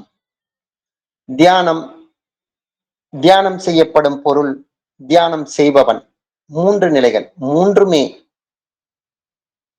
ஒன்றாக வேண்டும். தியானம் செய்யப்படும் பொருள், தியானம் செய்பவன். அப்ப அந்த தியானம் செய்யப்படும் பொருள் எது? அந்த ஜீவன் தான் உற்பத்தியான இடத்திலேயே ஐக்கியமாக கூடிய அந்த நிலையை பெற்று தரக்கூடியதுதான். அந்த ஜீவசக்தியான வாய்வு தான் நமக்குள் அது பொருள். அந்த பொருள் அது எங்கிருந்து நாம் கிடைக்க பெற்றோமே அங்கேயே நாம் கொண்டு சேர்ப்பது தான், அதுதான் உண்மையான பொருள். அது அப்ப அந்த பொருளை சேர்க்க வேண்டும். அப்ப அதுக்கு அகங்காரம் இருந்தால் அந்த பொருள் நமக்கு நஷ்டமாகி கொண்டு தான் இருக்கும். அறிவாகி அந்த ஜீவசக்தியான வாய்வு, அதை வெளியில் விட்டால் அறியாமை ஆகின்றோம். அதை வெளியில் விடாமல் இருப்பதற்காக அந்த அகங்காரம் போன நமக்குள்ளது நான் என்று போய் தானாக அது மாறும்போது தான் தியானம் செய்பவன் மறைகின்றான். அப்போது தான் அந்த தியானத்தினுடைய துவக்கம் துவங்குகிறது, ஆரம்பிக்கிறது. அடங்கிய மனமாக இருக்கும் போது தான் தியானம் செய்பவன் மறைகின்றான். அவனுக்குள் அவன் மறைகின்றான். அப்போது தான் அந்த தியானமே அவனுக்கு ஆரம்பிக்கிறது. அப்ப தியானம் செய்பவன் மறையும் போது தியானம் துவங்கப்படுகிறது. தியானம் என்பது அமைவது, அதுவாக ஆட்கொள்ளப்படுவது, ஏற்படுத்துவதல்ல. தியானம் என்பது அமைவது, அதுவாக ஆட்கொள்ளப்படுவது, ஏற்படுத்துவது அல்ல. இது எப்படின்னு பாத்தீங்கன்னா, நம்மளால தியானம் நமக்குள் சரியாக நடைபெறுவதற்கான சூழ்நிலையை உருவாக்கக்கூடிய பொறுப்பு நம்ம கையில இருக்கிறது. அது அந்த சூழ்நிலைகள் சரியாக அமைந்தால் தியானம் என்பது அதுவாகவே இயல்பாகவே நமக்குள் அது நடைபெறும். இதை எப்படி சொல்றதுன்னு பாத்தீங்கன்னா, ஒரு செடி, ஒரு விதை, அதை நல்ல மரமாக்கி அதனுடைய பலன் அந்த பழத்தினுடைய கனிந்து அந்த பழத்தினுடைய பலனை பெற வேண்டும் என்றால் அந்த விதையை சரியான நிலத்தில் நாம் விதைக்க வேண்டும். அதற்கான காற்றோட்டம், வெளிச்சம், உரம், பாதுகாப்பு, இந்த மாதிரி ஒரு 5-6 அந்த அந்த செடி ஆரோக்கியமா வளர்றதுக்கான அந்த சூழ்நிலையை உருவாக்கக்கூடியது அந்த பொறுப்பு நம்ம கையில இருக்கிறது. அது எல்லாமே சரியாக அமைச்சிட்டோம்னா இந்த பிரபஞ்சம் என்பது இயல்பாகவே அந்த செடியை ஆரோக்கியமாக வளர்த்து அதனுடைய பலன் கொடுக்க வேண்டிய நேரத்தில் நமக்கு இயல்பாகவே கிடைத்துவிடும். நம்மளுக்குள் இயல்பாகவே செயல்படுத்தக்கூடிய அந்த ஜீரண மண்டலமோ இல்ல இதய துடிப்போ, ரத்த ஓட்டமோ, மூளையினுடைய செயல்பாடோ, அது இறைவன் கொடுத்த வரம். அந்த சிஸ்டத்தை நம்ம கொலாப்ஸ் பண்றோம். அப்ப இத சரியான முறையில உணவு முறை, பழக்க வழக்கங்கள், ஜீவனை காப்பாற்றக்கூடிய இந்த செயல்களை நம்ம செய்தாலே போதும். நம்ம ஜீவன் இயல்பாகவே அது ஈஸ்வரனோடு ஐக்கியமாகிவிடும். அப்ப அந்த தியானம் செய்வதற்கான அந்த சூழ்நிலையை நாம் உருவாக்க வேண்டும். அதனால இயல்பாவே அது ஆட்கொண்டு விடும். அந்த சூழ்நிலை என்பது என்ன? அசையாமல் உட்காருது. முத்திரை கரெக்டா பிடிக்கிறது. கண்ணு பொசிஷன் கரெக்டா வைக்கிறது. நம்ம ஞாபகம் பூர்வ மத்தியத்துல வைக்கிறது. இப்ப எல்லாமே இது சூழ்நிலை அமைக்கக்கூடிய பொறுப்பு. இது நம்ம கையில தான் இருக்கிறது. இது சரியாக முறையில அமைஞ்சதுனாலே, உண்மையான ஜீவன் மேல ஒரு பக்தி, விசுவாசம், அன்பு இது நம்ம பொறுப்பு. ஆரம்பத்தில் இது இருந்தாலே போதும். தியானம் என்பது அதுவாவே உங்களுக்கு அமைஞ்சிடும். ஒரு செடி வளர்வதற்கான சூழ்நிலை உருவாக்கக்கூடிய நம்ம பொறுப்பு. அதை வளர்க்க வேண்டியது அது பிரபஞ்சத்துடைய பொறுப்பு. அது அந்த ஈஸ்வரனோட பொறுப்பு. ஒரு அடிபட்டதுன்னா கூட சரிது, அதுக்கு முறையான மருந்து மாத்திரை சாப்பிட வேண்டியது. அந்த அடிப்பட்ட இடத்துல ஏதோ ஒரு மருந்து தடவ வேண்டியது நம்ம பொறுப்பு. அதை சரி பண்ணிக்கூடிய பொறுப்பு யாருடைய பொறுப்பு? ஓராஃப் நம்ம பொறுப்பு. அதை சரி பண்ணிக்கக்கூடிய பொறுப்பு இயல்பாவே உடம்பு தன்னைத்தானே சரி பண்ணிக்குது இல்ல. அது இயற்கையுடையது அது. அதே மாதிரிதான் தியானம் என்பது அதுவாகவே ஆட்கொள்ளப்படுவது. அந்த சூழ்நிலைகள் சரியாக அமைந்தால் இயல்பாகவே அது நமக்குள்ள அந்த தியானம் என்பது ஆட்கொள்ளப்பட்டு விடும். நாம் பந்தத்துக்கும் பாசத்துக்கும் அடிமையாக இருக்கும் போது தான் சூழ்நிலையை நாம் சரியாக உருவாக்கவில்லை. அதால தியானம் நமக்கு கை கொடுக்கவில்லை. அப்ப அந்த தியானம் நமக்குள் நடைபெற வேண்டும் என்றால் சித்த வித்தியார்த்தியோடு பழகுதல், சித்த வேதம் படித்தல், கிரமங்கள் படி வாழுதல், பயிற்சி முறையாக செய்தல், எந்த மாதிரி சூழ்நிலைகளை நாம் உருவாக்கி கொண்டிருந்தாலே போதும். அந்த ஜீவன் மேல உண்மையான அன்பு, அக்கறை, கருணை, தயை நம்ம ஜீவன் மேல நமக்குள் இருந்தாலே போதும். அந்த தியானம் என்பது அதுவாகவே நமக்குள்ள ஆட்கொள்ளப்படும். அதை ஏற்படுத்துவதல்ல. நம்ம வலுக்கட்டாயமாக முயற்சி செய்தால் வலுக்கட்டாயமாக எந்த அளவுக்கு மேல போறோமோ அந்த அளவுக்கு கீழே இறங்கி விடுவோம்.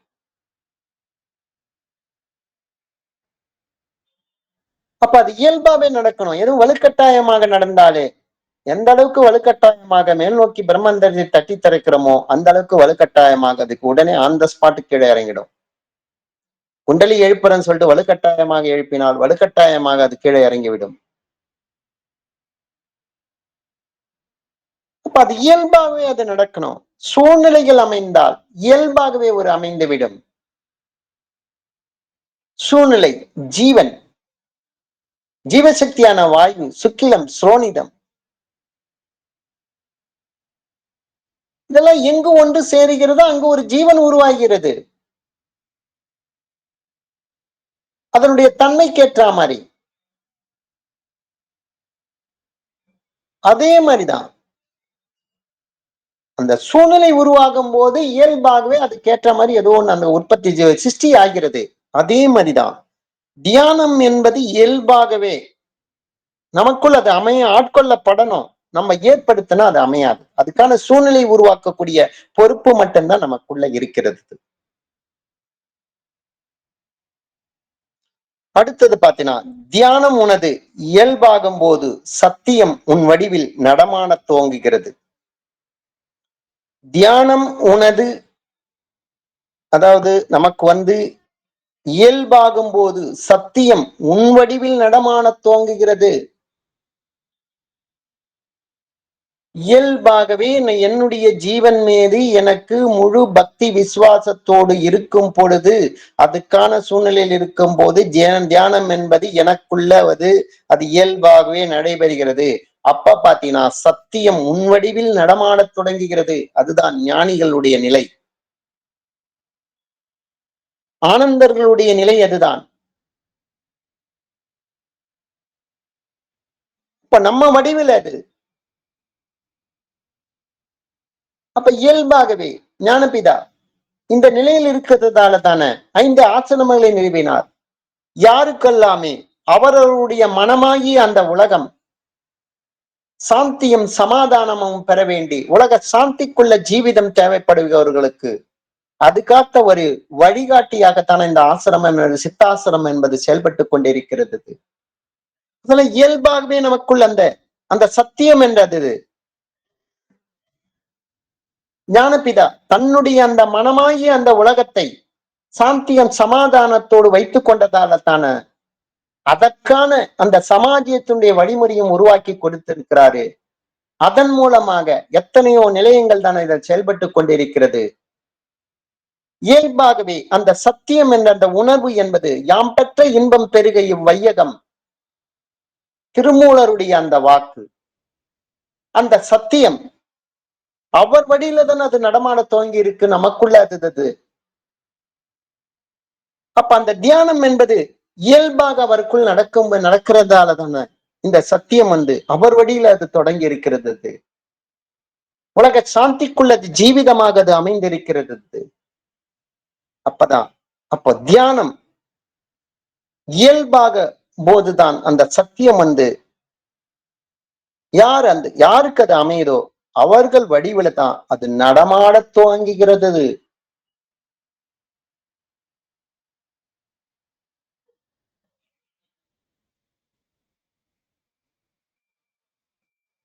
விழி இமையாதொளி பார்த்து நில் வெளிப்படும் ஒளி.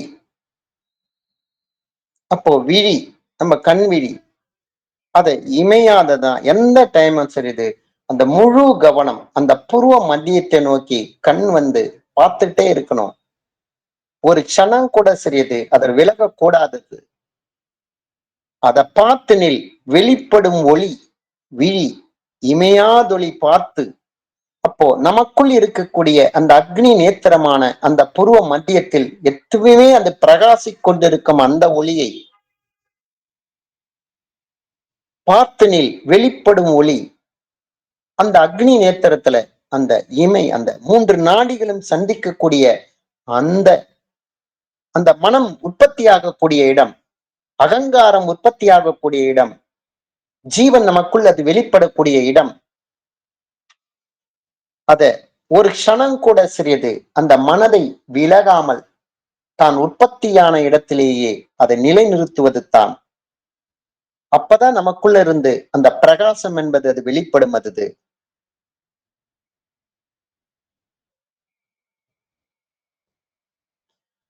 அடுத்தது பாத்தீங்கன்னா பிராணாயாமம் என்பது நிற்கும் போதும் நடக்கும் போதும் கடமைகளில் ஈடுபட்டு கொண்டிருக்கும் போதும் செய்ய வல்லது அதுவே சித்த வித்தை.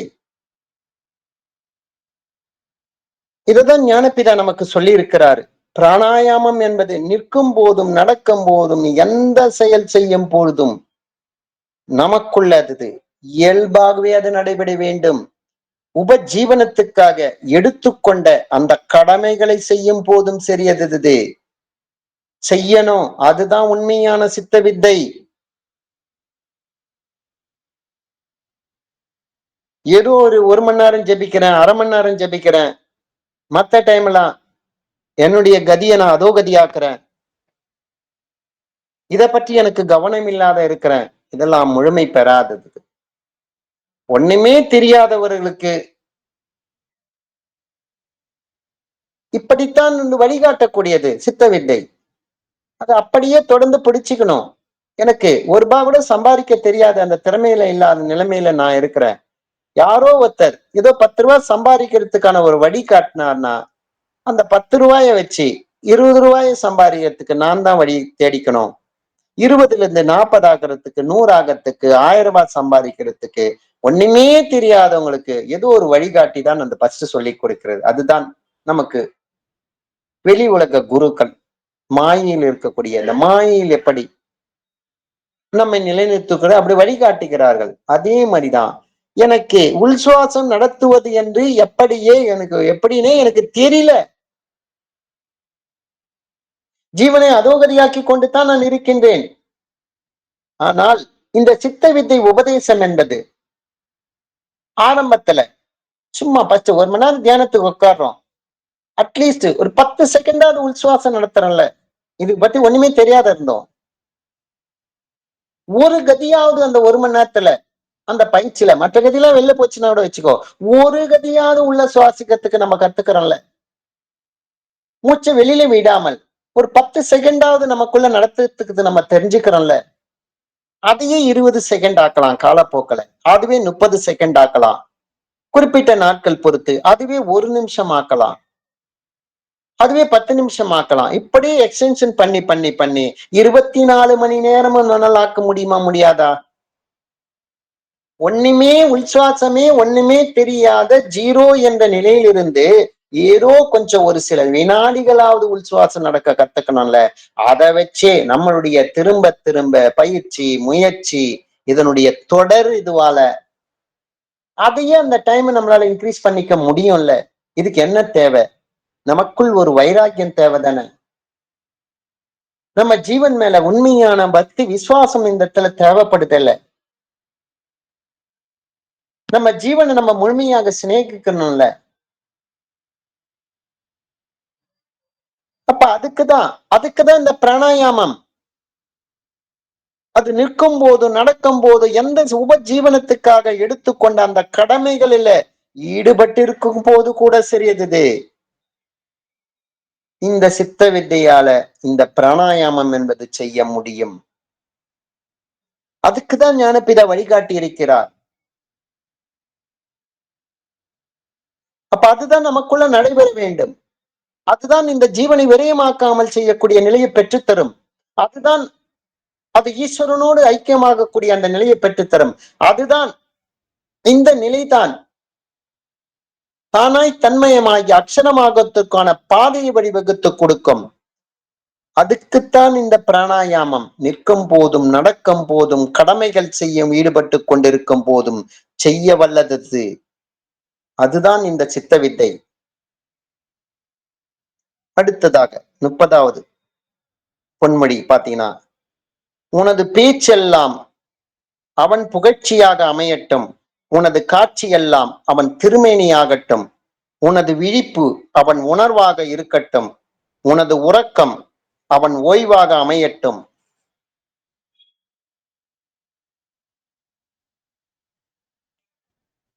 மனம் என்ற கோயில் திறக்கும் நேரம் அழைக்காமல் தெய்வம் வந்து சேரும்.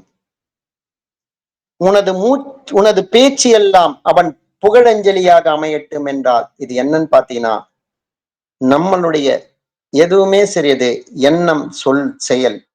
நம்ம என்ன நினைக்கிறோமோ அதுதான் சொல்லாக வரும். சொல்லுதான் செயலாக வரும்.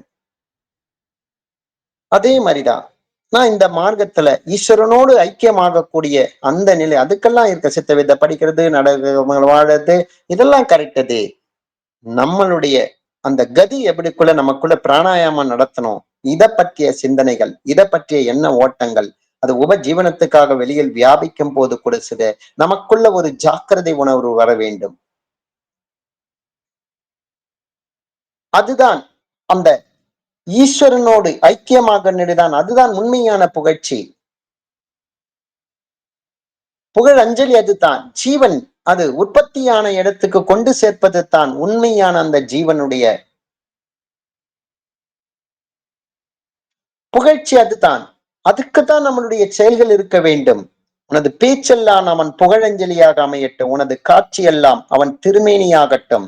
அப்ப உடல் என்பது எது? ஜீவசக்தியான வாயுத்தான உடல் அது.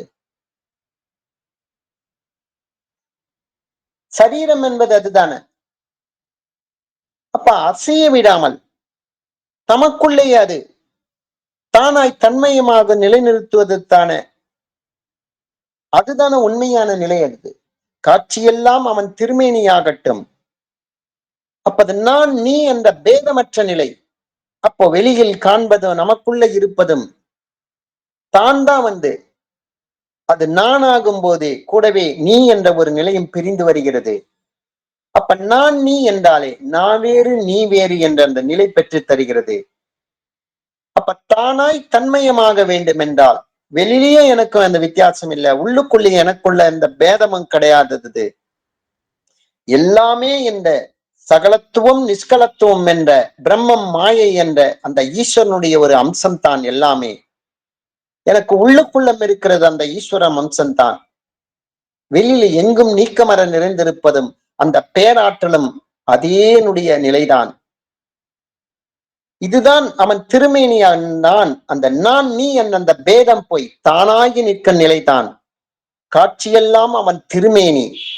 உனது விழிப்பு அவன் உணர்வாக இருக்கட்டும். ஜாக்கிரதை என்ற நிலை. உடலளவில் ஜாக்கிரதை, மனதளவில் ஜாக்கிரதை, ஜீவனில் ஜாக்கிரதை. இந்த 3 ஜாக்கிரதையில் இருக்கும் போது மட்டும்தான் இயல்பாகவே தானாய் தன்மயமாகி தீருவோம். அதுக்கு அந்த விழிப்பு நிலைத்தான் நமது உணர்வாக இருக்க வேண்டும். உனது உறக்கம் அவன் ஓய்வாக அமையட்டும். தானாய் தன்மயமாக ஒரு சாட்சி பாவமாக அந்த மனமானது அந்த ஜீவனோடு அடங்கிய மனமாக இருக்கும் போது அந்த மனதுக்கு அது ஓய்வாகவும் இருக்கும். அந்த நிலைதான் அது பூரணத்துவம் பெற நிலையக்கூடிய அதுதான் அமையும். அதுதான் அந்த ஜீவனுக்கான ஆனந்தமயமான ஓய்வு, ஆழமான ஒரு அமைதி. அமைதியில் அது பேரானந்தம். அந்த நிலையை அது பெற்றுத்தர வேண்டும். அந்த மனம் என்ற அந்த கோயில் திறக்கும் நேரம், அந்த மனமானது அடங்கிய மனமாக ஆகும் நேரம்தான் அந்த கோவில் என்பது திறக்கப்படும். அந்த நேரத்தா அழைக்காமல் தெய்வம் வந்து சேரும். அந்த நிலைதான் அந்த ஜீவன் ஈஸ்வரனோடு ஐக்கியமாகக்கூடிய அந்த ஒரு சன நேரத்தில் நிகழக்கூடிய 6 ஆதாரங்களுடைய திறப்பு. அதை கடந்து தானாய் தன்மயமாகக்கூடிய அந்த நிலையை அது பெற்றுத்தரும். அதுதான் மனம் என்ற அந்த கோயில் திறக்கும் நேரம் அடங்கிய மனமாக வரும்போது மட்டும்தான் அடைக்காமல் தெய்வம் வந்து சேரும். உனது பேச்செல்லாம் அவன் புகழ்ச்சியாக அமையட்டும். உனது காட்சியெல்லாம் அவன் திருமேனியாகட்டும். உனது விழிப்பு அவன் உணர்வாக இருக்கட்டும். உனது உறக்கம் அவன் ஓய்வாக அமையட்டும். மனம் என்ற அந்த கோயில் திறக்கும் நேரம் அடைக்காமல் தெய்வம் வந்து சேரும். அப்ப இது பொன்மொழிகள். நான் இதுவரைக்கும் உங்களுக்கு கூறிய இந்த பொன்மொழிகள் எல்லாமே பாத்தீங்கன்னா நம்ம குருபரானந்தா ஆசிரமம் தபோவனம் கோயம்புத்தூர்ல இருக்கிறது. அங்க பாத்தீங்கன்னா அவர் கூறிய அந்த பொன்மொழிகள் தான் அங்க பாத்தீங்கன்னா இருந்தது. அங்க ஒரு சுவற்றுல ஒட்டி வச்சிருந்தது, பிரிண்ட் அடிச்சிருந்தது. அதுதான் அந்த இடத்துக்கு போயிருக்கு சொல்ல ஒரு செல்போன்ல சும்மா கேமராவில போட்டோ பிடிச்சிட்டு வந்தாரு.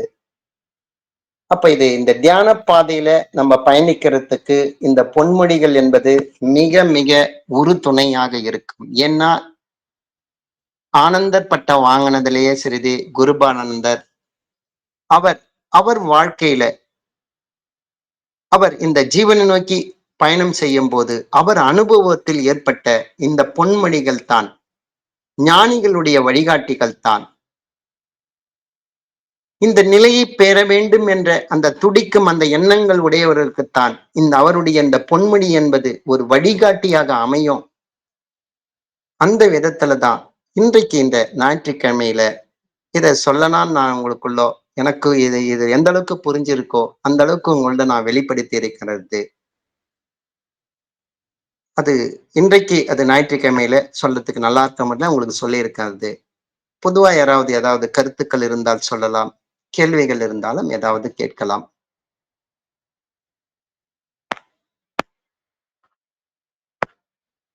ஆத்ம நமஸ்காரம் ஐயா. சொல்லுங்க ஐயா. நமஸ்காரங்க ஐயா. சொல்லுங்க ஐயா. இப்போ இந்த மலர் இருக்குல்ல, ஃப்ளவர். ஆமா. அது நம்ம மலர வைக்க முடியாது, அது தானாதான் மலரணும். அதே மாதிரி தியானம் மனம் இல்லாத நிலைதான் தியானம்ன்றீங்க, கரெக்ட். இப்போ நம்ம அந்த நிஷ்டையில தான் அந்த தியானம் ஏற்படுது இல்லையா நமக்கு. ஆமா ஆமா. அதாவது மெடிடேஷன் ஹேப்பன்ஸ்னுவாங்க. நம்ம ஒன்றும் மெட் பண்ண முடியாது, இட் ஷுட் ஹேப்பன். அது தானா நடக்கணும், கரெக்டா. இப்போ நம்ம இது நம்ம செய்யறது இந்த மேல வைக்கிற கதி நம்ம ஆக்சுவலி ஜபம் தான் சொல்றோம். அது ஏன் தியானம்னு சொல்ல மாட்டோம்? ஏன் சொல்றது? அப்போ என்னன்னா பொதுவா அந்த சூழ்நிலையை நம்ம உருவாக்குறோம். அந்த என்னன்னா மனங்கள் வந்து இயல்பாகவே அந்த ஜீவசக்தியான வாயு அது சலனப்படும் போது அது அது அது அது அதாவது ஆகாசம் என்ற தன்மையில சலனப்படும் போது வாயு ஆகுது. அது வாயுவினாலே அது சலனப்படக்கூடியது தான். அதுவே வந்து எண்ணமாக அது மாறுது. அது உங்களுக்கு அது எண்ணமாக சரி. மாறிச்சுனால அது அபானனாக மாறிச்சுனாலே ஆட்டோமேட்டிக்கா அது வெளியில போவாது. அது இருக்க முடியாது. ஆனா நம்ம ஜெபத்துல என்ன பண்றோம்னு பாத்தீங்கன்னா, அது உற்பத்தியான இடத்திலேயே முழு கவனம் வைத்து ஃபர்ஸ்ட்டு அசையறத அதுவும் கூடவே பயணம் செய்யறது. அசைஞ்சுக்கினே பயணம் செய்யறது. அது கூடவே ம். பயணம் செய்து தான் அத வந்து நம்ம வந்து நிறுத்த முடியும் உங்களுக்கு அது. புரியுதுங்களா? ம். அது முழு கவனத்தோட அசைகிறத நம்ம அசைக்கின்ற மேலும் கீழும் அசைக்கின்ற அந்த ஜீவசக்தியான வாய்வு அந்த முழு கவனத்தோடு இருக்கும்போது தான் அது எண்ணமாகாமல் வாயுவாகவே இருக்கிறது. ம். ம். அது வாய்வு எண்ணமாயிடுச்சுன்னா அது அபானன் ஆயிடுது. ம். ம். பிராணனாகவே நிலைநிறுத்தணும் ஃபர்ஸ்ட் அது. அப்ப அசைகின்ற அது வாயுவாகவே அதை ஆக்கி அப்புறம் அது அசையாமல் போய் அதுக்குள்ள அதுவும் கூடவே பயணம் செய்துதான் நம்ம அதை சரி பண்ண முடியுமே தவிர புரியுதுங்களா அது ம். அதுக்கு இது ஜெபம் என்பது நமக்கு தேவைப்படுது. அதான் இந்த ஃபர்ஸ்ட் பார்ட் வந்து நம்ம வாலண்டியரா நம்ம தான் செய்றோம். அப்புறம் தான் நிச்சயில தியானம் ஆகுது இல்லைங்க, ஹேப்பன்ஸ். கரெக்ட்டுங்களா? ஓரளவுக்கு நம்ம கடமை இருக்கல எதுவா இருந்தாலும். ம். ரெண்டாவது அதுவே பழக்கத்துக்கு வந்துச்சுன்னா நீங்க செய்ய வேண்டியது இல்லை, தானா நடக்கும். நீங்க ம். இயற்கைக்கு எதிராக வாழ்ந்ததாலதான். ஏன்னா நீங்க கர்ப்பத்திலேயே இந்த சுவாசம் தான் சுவாசிச்சீங்கோ. ம். டெய்லி தூங்க சொல்லி இதில் தான் ரீசார்ஜ் ஆவறீங்கோ. உங்க பிறப்பே இந்த சுவாசத்தில் தான் நடந்தது. ம். ஆனால் இயல்பாவே உங்களுக்கு நடக்கக்கூடிய இது விஷயம்தான். ஆனால் ம். நீங்க இயற்கைக்கு எதிராக வாழ்ந்ததால அத மறந்துட்டீங்க. அப்ப இல்ல இயற்கையோடு நீங்க திரும்ப வேண்டியது உங்க பொறுப்பு தானே அது. அது இயற்கையாக்க வேண்டிய உங்க பொறுப்பு தானே அது. இப்போ நம்ம செய்றது தியானம் கிடையாதா? அதாவதுங்க, ம். அதாவது இல்ல ஒரு நான் என்ன வழிமுறைகள் கேட்கிறேன்னா, ஜெபம்னு சொல்றோமே, அது ஏன் ஜெபம்னு சொல்றோம்? அது தியானம்னே சொல்லியிருக்கலாமேன்னு கேட்கிறேன். வேற ஒண்ணும் கிடையாது. அப்படி அதாவது ஞானப்பிறை எந்த காரணத்துக்காக சொன்னேன்னு தெரியாது. ஃபர்ஸ்ட் ஆ. என்னன்னா பொதுவா பார்த்தீங்கன்னா, புரியுதுங்களா அது? ம். இயல்பாக நம்ம வந்து எந்த பேரு சொன்னா என்னங்க நம்மளுக்கு அது? நம்மளுக்கு பொறுத்தவரைக்கும் இல்ல, ஜீவன் இல்ல. ஈஸ்வரனோட ஐக்கியமாக வேண்டும். யோகத்துக்கு எந்த பேர் இருந்தா என்ன நம்மளுக்கு அது? இல்ல ஹட எனக்கு யோகம், புரியுது. ஞான யோகம் இல்லய்யா எந்த நான் என்ன பேரோட சொல்றேன்னா, இருக்கட்டும். வேற எல்லாம் நெறைய மெடிடேஷன் இருக்கு. எல்லாம் மெடிடேஷன் தான் சொல்றாங்க. இது நம்மளது ஒரு தியானம் தான். இது ஏதோ பர்ப்பஸ் இருக்குமான்றேன். அவர் ஜெபம்னு சொல்றதுல ஏதோ பர்ப்பஸ் இருக்குமான்னு கேட்கிறேன். அத பத்தி எனக்கு சரியா தெரியாதுங்க அது. என்னன்னா அதான் கேட்கிறேன். என்னுடைய புரிதலுக்கு ஏத்த மாரி நான் சொல்றேன்னு பார்த்தீங்கன்னா, ஃபர்ஸ்ட் புரியுதுங்களா இது? அபானனாக விடாமல் பிராணனை பிராணனாக நிலைநிறுத்தணும். அதுக்கு சமீரன் கதி கண்டிப்பாக அது முறையா செஞ்சா மட்டும் அது தெரியுது. அது ம். நம்மளுடைய டியூட்டி. புரியுதுங்களா அது? அப்ப ம். அசைகின்ற அந்த வாயுவை அதாவது தாறுமாறா அசைகிற அந்த வாயுனுடைய நிலையை ஒரே கதியாக மேலும் கீழும் நடத்தணும் ஃபர்ஸ்ட் அது. ம்.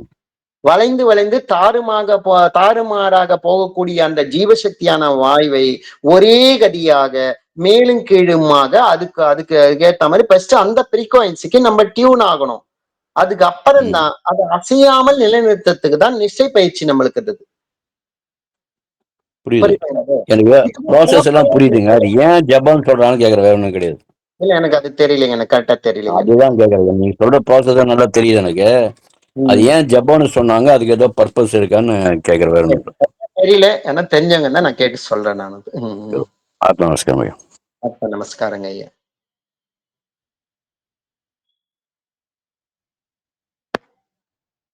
வேற யாராவது ஏதாவது கருத்துக்கள் இருந்தாலும் சொல்லலாம். உங்கள் கருத்துக்களை.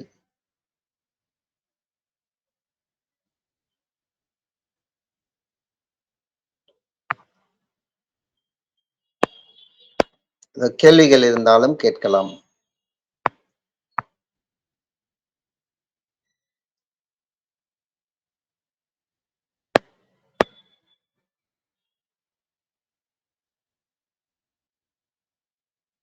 ம். சரி, ஓகேங்க. ரமேஷ் ஐயா இருக்கீங்களா? ஐயா ரொம்ப நன்றிங்கய்யா. ஒரு நல்ல கருத்துக்கள அதுவும் சித்தவேதம் தாண்டின கருத்துக்கள நான் உங்ககிட்ட கேட்கும்போது ரொம்ப ஒரு வியப்பா இருந்தது. ஆ ம். அந்த சித்தவேதத்தெல்லாம் விட்டுட்டு இன்னொரு விஷயத்துல உங்களுடைய புரிதல் இருந்து எனக்கு வெளிப்படுத்தினது ரொம்ப அருமையா இருந்ததுங்கய்யா.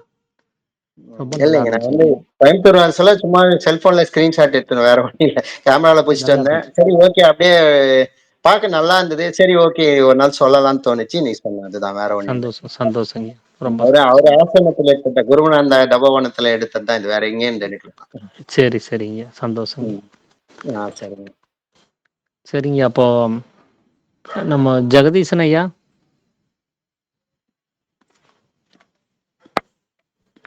ஐயா, அனைவருக்கும் ஆத்ம நமஸ்காரம். ஐயா, நம்ம இந்த 12வது பாகம் நான் யார் விசாரணை. நான் யார் அப்படின்னு சொல்லக்கூடிய விசாரணை, சரி அதைய நம்ம இங்க பேச ஆரம்பிக்கலாங்களா? சரி, அது எப்படி 1 மணி நேரம் எடுத்துக்கலாமா? எப்படி இன்னைக்கு ஞாயிற்றுக்கிழமை தான் கேட்குறேன். சரிங்க. ஏன்னா நிறைய பேர் காலையில வேலைக்கு போகணும்னு நினைப்பாங்க. ஒரு 1/2 அன் ஹவருக்குள்ள ஏதாவது எவ்வளோ முடியுமோ அவ்வளோ கவர் பண்ணுங்க. அது முழுமையடையாதே. ஆமா. 12 சரிங்க. அப்போ பாகம் அதை நிறைவு பண்ணிருங்க. அப்போ நிறைவு பண்ணிருங்க. ஒரு 15-20 நிமிஷம் எக்ஸ்ட்ரா ஆனாலும் பரவாயில்ல. ஜென்ரலா நேற்று அவர் இதை கேட்டாரு அஜிசேகர் ஐயா, அந்த மாதிரி ஜென்ரலா பேசி பார்த்துக்கலாமா? இல்லைன்னா சரிங்க. அப்படி கூட பண்ணிக்கலாங்கய்யா. சரி, அப்போ அப்படி பண்ணிக்கலாம். சரிங்க. பொதுவா கூட ஏதாவது பேசி. ஓகேங்க. அப்போ நாளைக்கு வந்து இந்த 12வது தேதி முழுமையா ஒரு மணி நேரம் எடுத்து அதை கிளியர் பண்ணிடலாங்க. அது நேரம் பார்க்கணும், அதையும் பார்த்துக்குவோம். தெரியாதுல்ல. ஆமாங்க. அது அவர் வந்து நம்ம ஐயா வந்து 9:30க்கு உங்களுக்கு அதுக்கு முன்னாடியே அவர் முடிச்சு உங்க கையில கொடுத்துருவாரு. சரி. நாளைக்கு பிரச்சனை இருக்காது. இன்னைக்கு தான் வந்து நிறைய பேர் வெளியில அங்க இங்கன்னு போயிட்டு வந்ததுல கொஞ்சம் டயர்டா இருப்பாங்க. ஆமா. சீக்கிரமா தூங்கி காலையில மண்டே சீக்கிரமா வேலைக்கு போகணும் அப்படிங்கிற எண்ணத்துல இருப்பாங்க. ஸோ மற்ற நாள்ல அந்த ஒரு எண்ணம் இருக்காது. அதனால நாளைக்கு அப்போ 12ஆம் அத்தியாயத்தை நம்ம ஒரு மணி நேரம் எடுத்து கிளியர் பண்ணிடலாங்கய்யா. அப்போ இன்னைக்கு ஜென்ரலான டாபிக் ஏதாவது இருந்தால் நீங்கள் அப்படியே தொடர்ந்து பேசிடலாங்கய்யா. சரி. சந்தோஷம். ஆத்ம நமஸ்காரம் ஐயா. ஆஜி சேகர் ஐயா, கேக்குதா? ஆத்ம நமஸ்காரம் சொல்லுங்க ஐயா. அத நேத்து ஒரு சன்னியாசத்தை பத்தி 4 விதமான சன்னியாசத்தை பத்தி கேட்டிருந்தீங்க. ஆமாங்க ஐயா. ஒரு பதில் வந்து பார்த்தா, இப்போ சாதாரணமா சந்நியாசம் எடுக்கிறது அப்படின்னாலே வந்து அது அவங்க குருகுல வாசத்துல இருந்து எடுக்கிறாங்க. பிறவியிலேயே நோக்கம் வந்து அந்த குடும்பமே அப்படி இருக்கும், ஜெனடிக் ஃபேக்டர்லயே வரும், அப்படி சன்னியாசம் இருக்கிறது. இதுல எத்தனையோ வகைகள் இருக்குன்னு வச்சுக்கோங்களேன். அதுல வந்து இப்போ இது 4 வகையா சொல்றதுல வந்து அவங்க எந்த நிலையில அவங்க எடுத்துக்க முடியுமோ அவங்க நிலைக்கு தகுந்த மாதிரி செட்டப் வந்து ஏற்கனவே வழிமுறைகள் வந்து வேதத்திலையும் வேதாந்தத்திலையும் அந்த சாஸ்திரங்கள்ல சொல்லப்பட்டிருக்கு. அந்த வழிமுறைகளை தான் இப்ப அது எனக்கு தெரிஞ்சவரையில சொல்றேன். அதாவது என்னன்னா, சந்நியாசம் அப்படின்னு பேரு. இதுன்னா செயல்னு அர்த்தம். இந்த இதுல கர்மம்ங்கிறது செயல்னு அர்த்தம். அதாவது இதுல வந்து யாருன்னா ஸ்ரீகிருஷ்ணர் அந்த மாதிரி இருந்தாரு. அதாவது செயல்களை செய்துட்டு அது பற்றில்லாத நிலையில செயல்களையும் செய்துட்டு துறவிக்குள்ள வாழ்க்கையை தான் வாழ்ந்தாரு. அதேதான் ஜனக மகரிஷியும் அதே தான் செய்தாரு. எல்லா வேலைகளையும் செய்வாங்க, எல்லாரோட இருக்கிற மாதிரியும் இருக்கும். ஆனா அவங்க சன்னியாச வாழ்க்கை தான், துறவு நெறியை தான் கையாளுவாங்க. அப்ப அதுதான் வந்து அவங்க செயலும் புரிஞ்சிட்டு இருப்பாங்க. ஆனா அந்த செயல் புரிஞ்சதோட ஒண்ணா சகஜமா இருக்கிற மாதிரி தான் இருக்கும். ஆனா அவங்க எந்த இதுலயும் எந்த ஒரு காரணத்தை முன்னிட்டும் தர்மப்படி நடக்கிறதோட பார்ப்பாங்க ஒழிஞ்சு, அந்த நடுநிலை தவறாத ஒரு தன்மையில அவங்களோட வாழ்க்கை முறை இருக்கும்.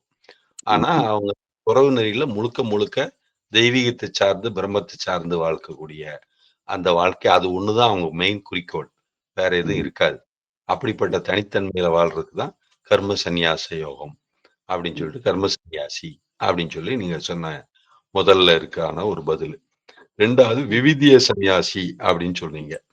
அது வந்து அது வந்து பாத்தீங்கன்னா நியமிக்கப்பட்ட விதிமுறைகளுக்கு ஒப்ப அப்படின்னா அவங்க அதுக்குன்னு அவங்களுக்குன்னு ஒரு செட்டப் தனியா அமைச்சுக்கிறாங்க. 2 வகையான சந்நியாசம் இருக்குது. அதாவது பகுதகன், குடீசகன். ஒரே இடத்துல இருந்து சன்னியாச வாழ்க்கை வாழ முடியும். அது போக எங்க வேணாலும் பயணம் பண்ணி ஒரு நாளைக்கு 5 வீட்டுல தான் 7 வீட்டுல தான் பிச்சை எடுக்கணும். அதுல கூட என்னன்னு பார்த்தா அது குறிப்பிட்ட வீடுகள்ல அவங்க உணவுல தோன்ற வீட்டுல தான் எடுக்கணும் அப்படின்னு ரூல் இருக்கு. அப்பவும் புகை வந்து முடிஞ்சிருச்சா, புகையெல்லாம் அணைஞ்சு சாப்பாடுலாம் ரெடியா இருக்குமா போனா அவங்க சாப்பிட்டு முடிச்சிருப்பாங்களா, மீதி முன்னுக்கூட்டி போய் அவங்களுக்கு இடைஞ்சல் பண்ணிடக்கூடாதுன்றதெல்லாம் கவனிக்கணும். ஒரு ஊர்ல ஒரு நாளைக்கு மேலேயே 3 நாளைக்கு மேல தங்கக்கூடாது அப்படின்னு இருக்கு. ஒரு குறிப்பிட்ட இடத்துல உட்கார வச்சு சாப்பாடு போட்டாங்கன்னா கை காய முன்னாடி அந்த இடத்த விட்டு வெளியே வந்துடணும். அப்படி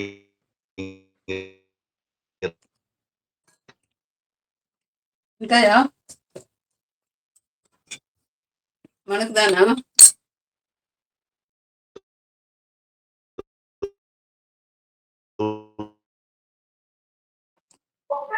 ஐயா சவுண்ட் வரலீங்கய்யா.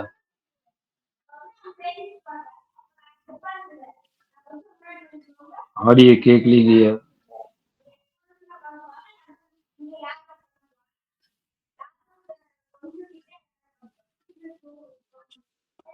ஆடியோ கேட்கலங்கய்யா. இப்ப கேக்குதுங்க. ஜெகதீசன் ஐயா பேசுறது கேட்கணும். ஆமா, அவர் பேசுறது கேட்கல.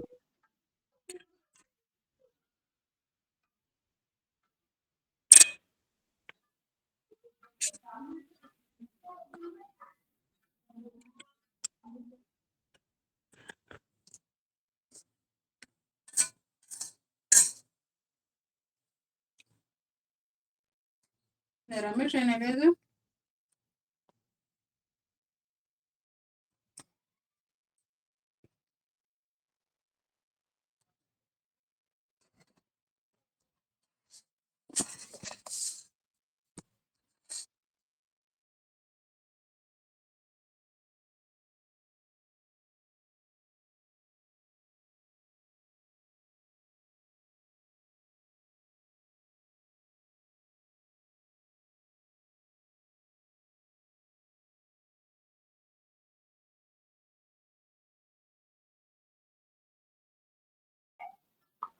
ஐயா ரமேஷ் ஐயா இருக்கிறீங்களா?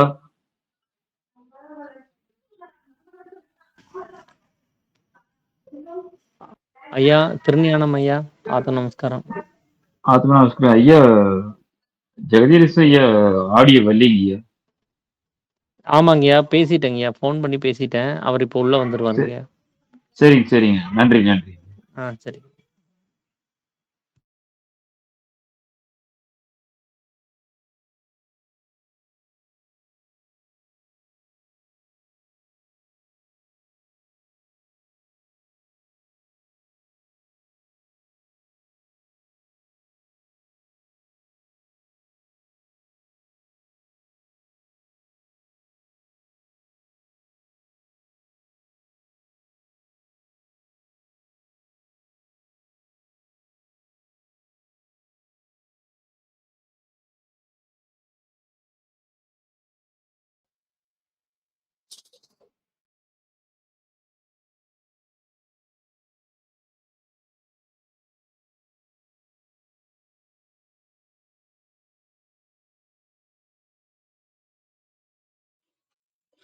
ஐயா அனைவருக்கும் ஆத்ம நமஸ்காரம். கேக்குதா? நல்லா கேக்குதுங்க. கேக்குதுங்கய்யா. வித்வத் சன்னியாசி யோகம் அப்படின்னு சொல்லிட்டு, அதாவது அவர் சாஸ்திரங்கள்ல நிபுணத்துவமா ஊர்வலத்துல எல்லாத்தையுமே கத்துக்கிறாரு. அதாவது வேதம் வேதாந்தங்கள் எல்லாத்தையும் தரவா படிச்சிடறாரு. அதாவது பிரம்மம்னா என்ன, ஞானம்னா என்ன, எப்படி பயிற்சி பண்ணணும், என்னென்ன செய்யணும் அப்படின்னு படிப்பு ரீதியில தர்க்கதில நியாயம், வைசேசியம், மீமாம்சம் எல்லாத்தையும் சுத்தமா கத்துக்கிறாரு. தெளிவா கத்துக்கிறாரு. அது என்ன முறைங்கிறது அத்துப்படியா தெரிஞ்ச மகா பண்டிதர், வித்வான். அதான் வித்வத்துவ சந்நியாசம். அந்த வித்வத்துவத்தை அடைஞ்சுதான் அதுக்கப்புறம் அவரு சந்நியாச நிலையை தேர்ந்தெடுக்கிறார். அப்போ பரிபூர்ணமா இன்னதுன்னு அவருக்கு எல்லாத்துக்கும் இப்படி போனா இப்படி வருங்கிறது முதல்லயே எல்லாம் தெரியும். அப்படி தெரிஞ்சு சந்நியாசமா வாங்கிறதுங்கிறது, அப்படி அந்த நிலையில போறது அப்படிங்கிறது வித்வத்துவ சந்நியாசம். அது ரொம்ப சிறப்பாகவும் இருக்கும். மற்றவங்களுக்கு அவர் அனுபவம் வந்ததுக்கு அப்புறம் சொன்னார்னா, அந்த மாதிரி ஆளுக மகான்கள் எழுதுற நூல் தான் மிக சிறந்த நூலாக அமைகிறது, நமக்கு கிடைக்கிறது. அதுதான் வித்வத்துவ சந்நியாசம் அப்படின்னு அர்த்தம். சரிங்களா?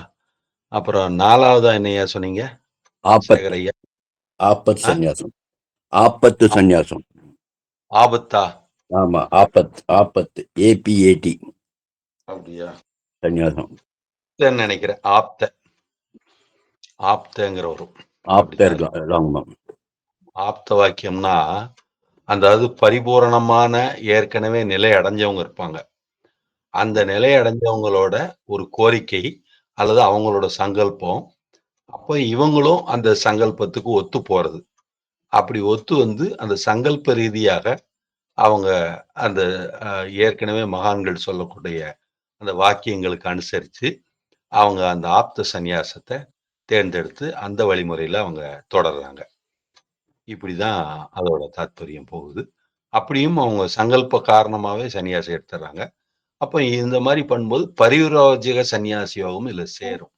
அப்போ அந்த மாதிரி இவருடைய ராமகிருஷ்ண பரமேஸ்வருடைய சங்கல்பத்தின்படிதான் சுவாமி விவேகானந்தர் பரிவிராஜக சன்னியாசி முற்றிலும் துறந்த நிலையில தனக்கு தானே பிண்டம் கொடுத்து கொண்டு அந்த பூரண சன்னியாச யோகம் அப்படின்னு சொல்லி சொல்றோம்.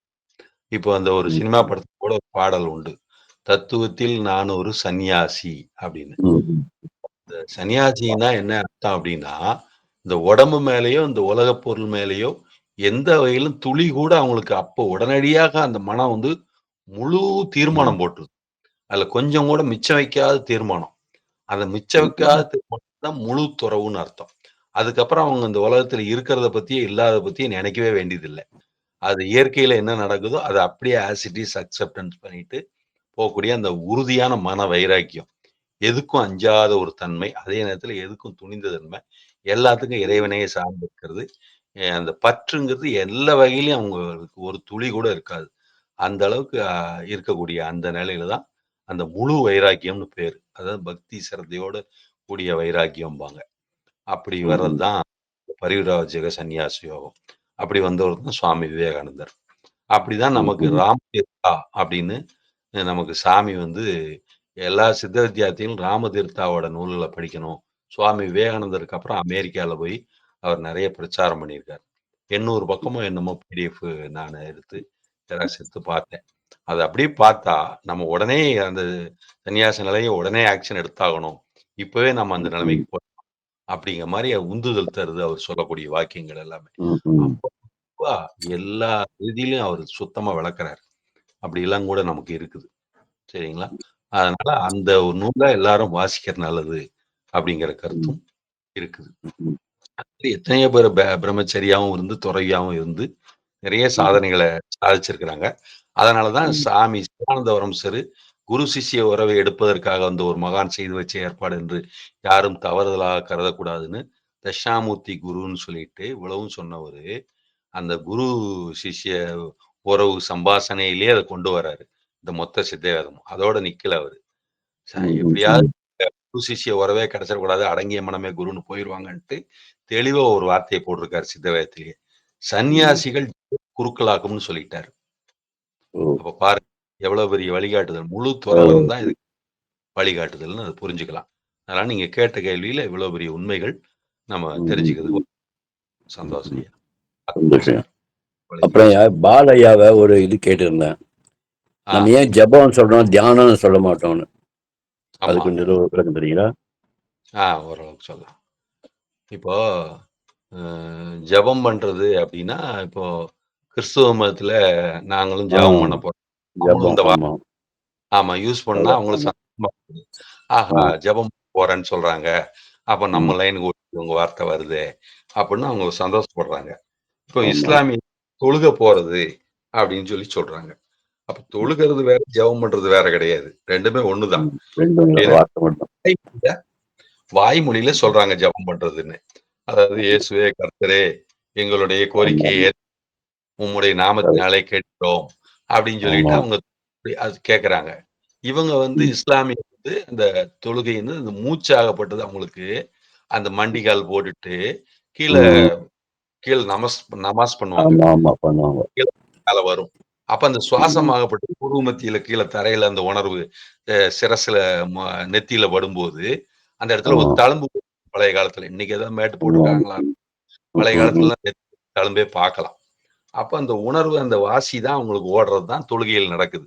அதான் ஒரு தடவை நபிகள் நாயகத்திட்ட கேட்கறாங்க, ஐயா காலையில அவங்க எல்லாம் தூங்கிட்டு இருக்காங்க, நம்ம தொழுக போறோம், அவங்கள எழுப்பலாமான்னு கேக்குறாங்க. இல்ல இல்ல வேண்டாம், அவங்கள எழுப்ப வேண்டாங்கிறாரு. ஏன்யா மணி 5 மணி ஆச்சுல்ல, தாராளம் அவங்க எழுப்பலாம். இல்ல இல்ல வேண்டாம், அவங்க இப்ப தொழுதுகிட்டு தான் இருக்கிறாங்கங்கிறாரு. பாருங்க, இப்ப ஆழ்ந்து தூக்குறது நம்ம சாமி சொன்னது, அதையும் தூங்கும்போது இருக்கிறத அவங்க தூங்கிட்டு தான் இருக்காங்கன்னு அவரே சொல்றாரு பாருங்க. இது சரியா மிக சரியா பொருந்துகிறது. சரிங்களா? மிக சரியாவே அப்போ அந்த தொழுகை தான் நம்ம வந்து ஜெபம்னு சொல்றோம். அது தொழுகையை தான் ஜெபம்னு சொல்றோம். ஜெபிக்கிறது இறைவனை வழிபாடு. அவங்க பிரார்த்தனையா வைக்கிறாங்க. இறைவனை நினைத்துக் கொண்டு பிரார்த்தனை பண்றாங்க. நம்ம சுவாசம் மூலம் இறைவனை தொட்டுக்கொண்டு பிரார்த்தனை செய்கிறோம். அதாவது இறைவனை தொட்டுக்கொண்டு இருக்கிறது தான் நம்ம தொழுகைன்னு, நம்ம ஜெபம்னு நம்ம சொல்றோம். அப்ப ஜெபம்ங்கிறது என்ன? தியானம்னா ஒரு குறிப்பிட்ட பொருள் மேல தொடர்ந்து அதுல நீடிச்சிருக்க முயற்சி பண்றது. அப்படி முயற்சி பண்ணா தானாக குவியாது. குவிக்கிறதுக்கு முயற்சி பண்றேன். எப்பாவது துக்கத்திலயோ, வேற ஏதாவது சந்தர்ப்ப சூழ்நிலையோ, மனம் வந்து ஒரு பக்கமா குவியும். பயத்தினால அட்ரினல் சுரப்பி அப்படிம்பாங்க. அந்த மாரி சுரந்து, இந்த மாரி சந்தர்ப்ப சூழ்நிலையில தான் மனம் குவியும் ஒழிஞ்சு, இயல்பாக மனம் குவிவதில்லை. தவ ஆற்றல் மிகும்போது தான் குவிய முடியும். வேற வழி கிடையாது நம்மளுக்கு. அதனால தான் நெறைய தந்திரங்களும், உபாயங்களையும், வழிமுறைகளும் நமக்கு நடவடிக்கைகளையும், முறைகளையும் சொல்லித் தந்து அந்த பக்குவம் பண்றோம். பக்குவம் பண்ணும்போது மனம் குவிதலுக்கான வாய்ப்பு ஏற்படுது. புரிதலும் வேணும். அதுக்கு தான் நித்திய அநித்திய வஸ்து விவேகம் பண்ண சொல்றாரு. இப்படியெல்லாம் பண்ணும்போது விரிந்து குவிந்தது மாதவம் அப்படின்னு சொல்றோம். அப்படி குவிக்கிறதுக்கு 12 செகண்ட் குவிஞ்சா அதுக்கு பேரு தாரணைன்னு பேரு. அப்புறம் அதே 104 செகண்ட் குவிஞ்சிருச்சு ஒரு பக்கமா இருந்துடுதுன்னா, அதுக்கு பேரு தியானம்னு பேரு. அதனால நம்ம சாமி வந்து இத வந்து சாந்தி எடுப்பதற்கான நிலையில, நீங்க அமைதியா அத என்ன நடக்குதுன்னு சாதாரண சுவாசத்துல இருந்து கண் பாப்பா பார்வை அப்படின்னா மனம்னு அர்த்தம். அத அசையாம புருவமத்தில வச்சு பாருங்கங்கிறாரு. அப்ப அதனுடைய சுகம் எடுப்பது என்ன நடக்கிறதுன்னு கவனிங்கங்கிறாரு. அப்ப கவனத்தோடயும் இருக்க சொல்றாரு.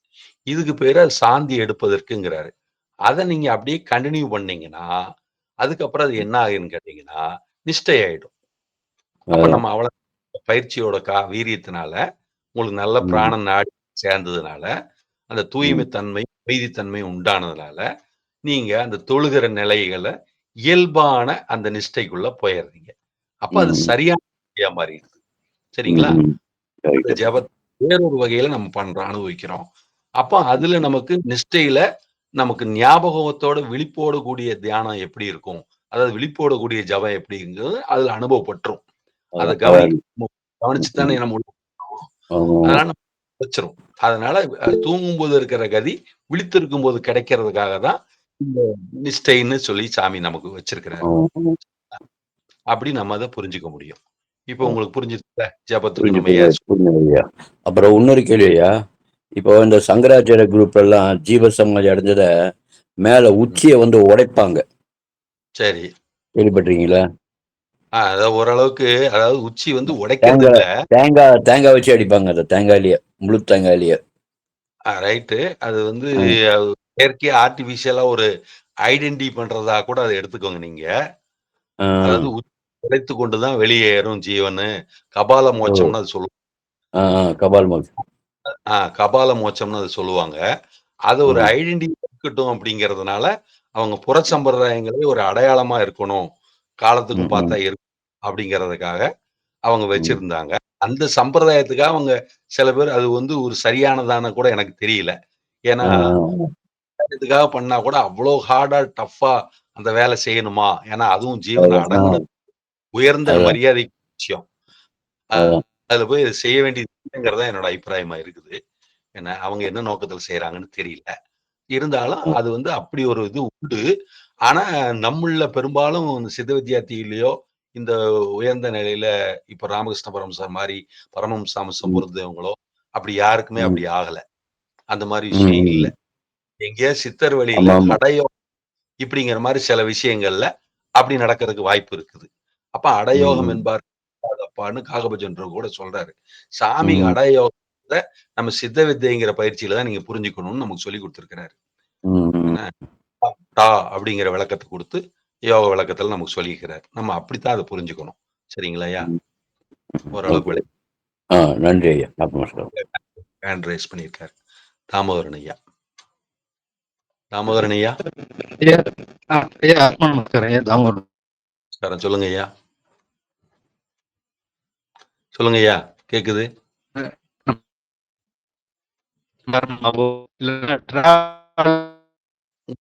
உங்க சவுண்ட் விட்டு விட்டு வருது ஐயா. செஞ்சு கலப்பினாலேயோ அந்த கரெக்டா வரல. சவுண்ட் சரியா கேட்கல. இப்ப சொல்லுங்க. இப்ப கேக்குதுங்களா? கேக்குது கேக்குது ஐயா. இப்ப ஐயா சொல்லுங்க ஐயா வேலை இப்ப பளுவின் கேக்குது. காரணமாவோ அப்படி இல்லைன்னா நம்ம டிராவல் பண்ணும்போது டயர்ட் ஆயிடணும் ஐயா. ஆமா. டிராவல் பண்ணும்போது டயர்ட் ஆகுறதுனாலயோ நம்ம தியானம் பண்ற நேரத்துல டயர்டா இருந்ததுன்னா அப்போ தியானம் பண்றது பெஸ்ட்டுங்களா இல்லைன்னா தூங்குறது பெஸ்ட்டுங்களா ஐயா? எது சிறந்தது? இல்ல இப்ப டயர்டா இருக்கு, சாமி தூங்கணும் போல இருக்கு, அதுக்கு தூங்கிடலாமா இல்லைன்னா தியானம் பண்ணி தானே ஆகணும்ட்டு ஒரு கம்பல்சரினால பண்றது கரெக்டுங்களா? இல்ல இல்ல, அதாவது சாமி வந்து உடம்பு சரியில்லைன்னா நீங்க அது ஓய்வு எடுங்க, தியானம் ஜபமே பண்ண வேண்டாங்கிறாரு. ஐயா அதாவது நீங்க உடம்பு சரியில்லை அப்படிங்கிற போது சாமி வந்து ஜபம் பண்ண வேண்டாங்கிறாரு. கேக்குதா தாமோதரன் ஐயா? கேக்குதா? கேக்குதுங்கய்யா. கேக்குதுங்கய்யா. உடம்பு சரியில்லாம இருக்கும்போது உடம்பு சரியில்லாம இருக்கும்போது ஜபம் பண்ண வேண்டாம்னு சாமி சொல்லிக்கிறாரு. சரிங்களா? உங்க உடல்நிலை பாதிக்கப்பட்டிருந்தா நீங்க ஜபம் செய்ய வேண்டியது இல்லைங்கிறாரு. அது மாதிரி நீங்க ஓய்வு எடுக்கணும், தூக்கம் வருதுன்னு தோணுச்சுன்னா நீங்க தூங்கி எந்திரிச்சு வந்து ஜபம் பண்றதுதான் கரெக்ட். நீங்க கட்டாயப்படுத்தி தியானம் பண்ணீங்கன்னா அது மனது வந்து நாளை முத்தின ஜபத்து பக்கத்துல போடாமே எல்லா ஏற்பாடும் பண்ணிரும். அதனால இது இந்த சந்தேகம் கேட்கணும்னு நினைச்சேன்.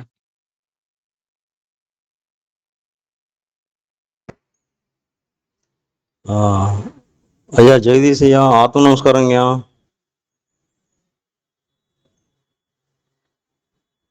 ஐயா ஆத்ம நமஸ்காரங்கய்யா, கேக்குதுங்களா ஐயா?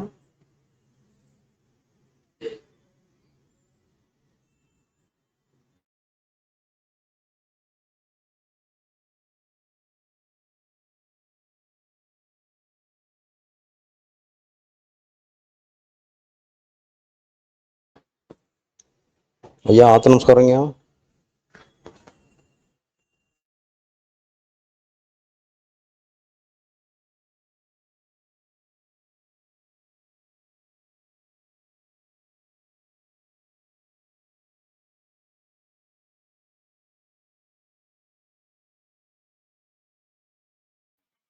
ஐயா ஆடியோ வரலைங்க ஐயா.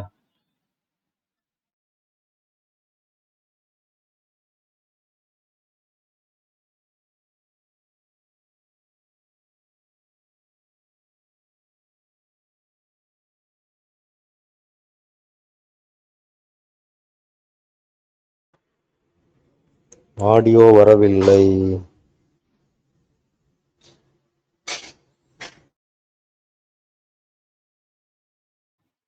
ஆமாங்க ஐயா, வரவில்லை.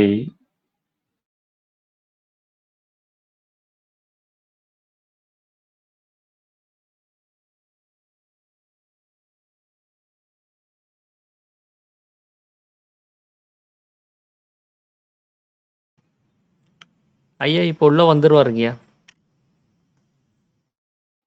சரிங்க சரிங்க, ஓகே. நன்றிங்கய்யா, வரட்டுங்க வரட்டும். வரட்டு.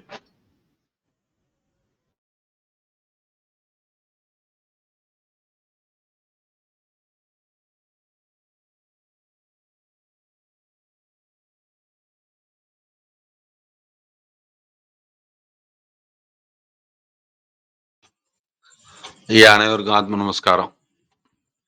இப்ப கேக்குதுங்களா? ஹலோ கேக்குதுங்கய்யா. ஐயா ஆத்ம நமஸ்காரங்கய்யா. ஜெகதீஷ் ஐயா ஆத்ம நமஸ்காரம். ஆத்ம நமஸ்காரம். ஆத்ம நமஸ்காரம் ஐயா. ஒரு சின்ன விளக்கம் கேட்கலான்னு பாக்குறேன், கேட்கட்டுங்களா? சொல் ஐயா இந்த இப்ப நாசிக்ல திரியம்பகேஸ்வரர் கோயில் இருக்கு ஒண்ணு. அந்த திரியம்பகேஸ்வரர் மந்திரம் வந்து சொல்றாங்க. ஆமாங்கய்யா, ஆமா. சரி. நானு ஒரு தடவை வந்து ஒரு ஐயா கேக்குதுங்களா? கேக்குது, நல்லா கேக்குது. சரிங்க, நல்லா தெளிவா கேக்குது. எனக்கு நன்றிங்க. அந்த திரியம்பேஸ்வர மந்திரத்தினுடைய மகத்துவம் என்ன? அது வந்து மேக்சிமம் வந்து மரணம் தருவாயில வந்து உச்சரிக்கிறதாக நான் உணர்கிறேன்.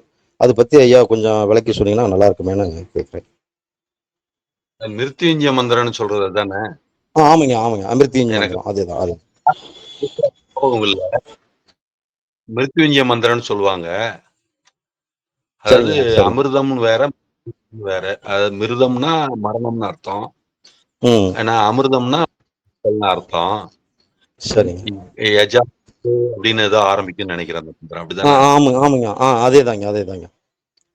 ஆனா எனக்கு அந்த மந்திரம் முழுசா ஞாபகம் இல்ல. இல்ல கரெக்டா இப்ப நீங்க அந்த அந்த தொட்டு விடுறீங்க. தொட்டு விடுறீங்க. அது அது அப்படிதாங்க வரும். யஜாகிய ஆமா. வடநாட்டு கோயில்கள்ல வடநாட்டுல அதிகமா ஆமா. உச்சரிக்கிறாங்க சொல்ல. ஆமாங்க சொல்றாங்க. அதனால அது அதாவது இந்த காயத்ரி மந்திரம் இருக்குது இல்லையா? என் ஆமாங்க. மரணத்திலிருந்து நிலவை கலைத்து செல்வாயாக.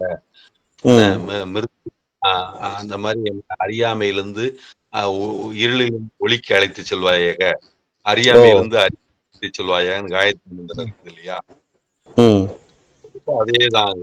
அதே கருத்து எதிரொலிக்கிற மாதிரிதான் இருக்கும். ஓ என்ன சரிங்க சரிங்க. ஆஹா பெரிய வித்தியாசம் ஒண்ணும் சரி இல்லை. ஆனா அந்த சரி. மிருத்யுஞ்சய மந்திரம் அது ம் அதுலயும் நீங்க சொன்ன மாதிரி உட்கருத்து இருக்கலாம். நானும் கொஞ்சம் ம் அதை நோட்டிஃபிகேஷன் பண்ணாம இருந்தேன். நோட்டிஃபிகேஷன் சரி. பண்ணியிருந்து நாளைக்கு அந்த வரி ஞாபகம் இருந்தா கூட கொஞ்சம் சொல்லிடுவேன். எனக்கு அந்த ஆ வரி ஞாபகம் இல்ல. இல்ல அதுதான் அந்த ஸ்டார்டிங் தொட்டு விடு யகாஜே மந்திரம் அந்த ஸ்டார்டிங் தொட்டு விட்டீங்க கரெக்ட் தான். ஆமா எனக்கு சொல்ல தெரியல. அடியருக்கு சொல்ல தெரியல. அதனால வாய்ப்பு கிடைச்சதுன்னா இன்னொரு நாளைக்கு கூட அது வாய்ப்பு. ப்ளீஸிங்க. சரி சரி சரி ரிசர்வ்ல வச்சுக்கோங்க. இன்னொரு நாளைக்கு கூட சொல்லாங்க. ரொம்ப சந்தோஷம். நமஸ்காரம். ஆத்மஸ்காரம்.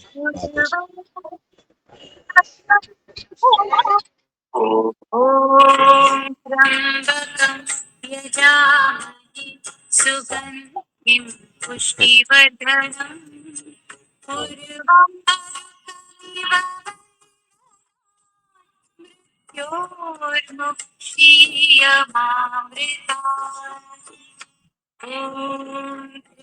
கேளுங்க ஐயா.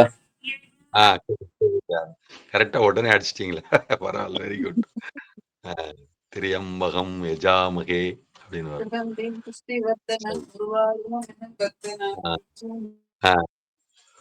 அதுதான் அதான்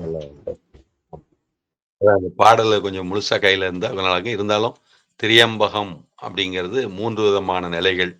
அந்த 3 விதமான நிலைகள்ல ஜாக்கிர, சொப்பன, சுளுப்தி அப்படிங்கிறது எடுத்துக்கலாம். சத்வ, ரஜோ, தமோ குணம் அது 3 விதமான நிலைகள்னு எடுத்துக்கலாம். அது நம்மளுடைய அந்த நிலையாக இருக்கிறது.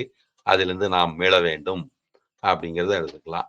இப்படிப்பட்ட நிலையிலிருந்து நான் முன்னேறிய நிலைமைக்கு போக வேண்டும் அப்படிங்கிறது அது பொருள். இந்த மாதிரி நிலையில இருக்கும்போது நான் மாயையில் இருக்கிறேன். அதிலிருந்து நான் மீட்டு மேல வந்து உருவாரகம் அப்படிங்கிறது அதை சொல்றாங்க. யஜாமகே அப்படின்னு சொல்லிட்டு ஆத்ம தத்துவத்தை நான் உணர்ந்து கொள்வதற்கு இதிலிருந்து நான் விடுபட்டு மேலே ஏற வேண்டும் அப்படிங்கிற மாதிரி அது பொருள் தான் அது இருக்குது. அது கொஞ்சம் இன்னொரு நாளைக்கு அது கையில எழுத்தா இருந்ததுன்னா கொஞ்சம் நான் அது லைனா சொல்றதுக்கு இருக்கும். இன்னொரு நாளைக்கு அதை கொஞ்சம் சொல்லிக்குவோம். உடனே சேகரையா எடுத்து கொடுத்ததுக்கு நன்றி. ரொம்ப சந்தோஷம். பாட்டை ஒழிக்க சந்தோஷம் வச்சுட்டாரு. ஐயா. நீங்க இன்னொரு நாளைக்கு இதை ஒரு டைம் கிடைக்கும் போல சொல்லுங்க. சொன்னாவே போதுமாங்க. போதுமான. ரொம்ப நன்றி. முடியல. நன்றி. ஆத்மஸ்காரம்.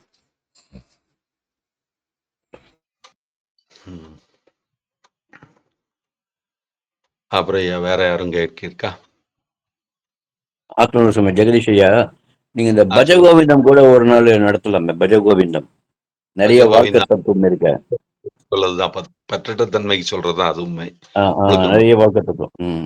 அது கூட நீங்க பிளான் பண்ணிக்கலாம். அது கூட பண்ணலாம். நீங்க நல்ல சஜஷன் கொடுத்துருக்கீங்க. அதுவும் அதே இது எப்படி பார்த்தாலும் நம்ம பற்றின்மையை தான் அவங்க விளக்குறாங்க. ஆனா அப்ப எல்லாத்துக்கும் வந்து எல்லாரும் என்ன சொல்றாங்கன்னா பற்றில்லாம இருன்னு சொல்றாங்க, அறிவாளியா இருங்கிறாங்க, அன்பா இருங்கிறாங்க, உண்மையான இருக்கிறாங்க.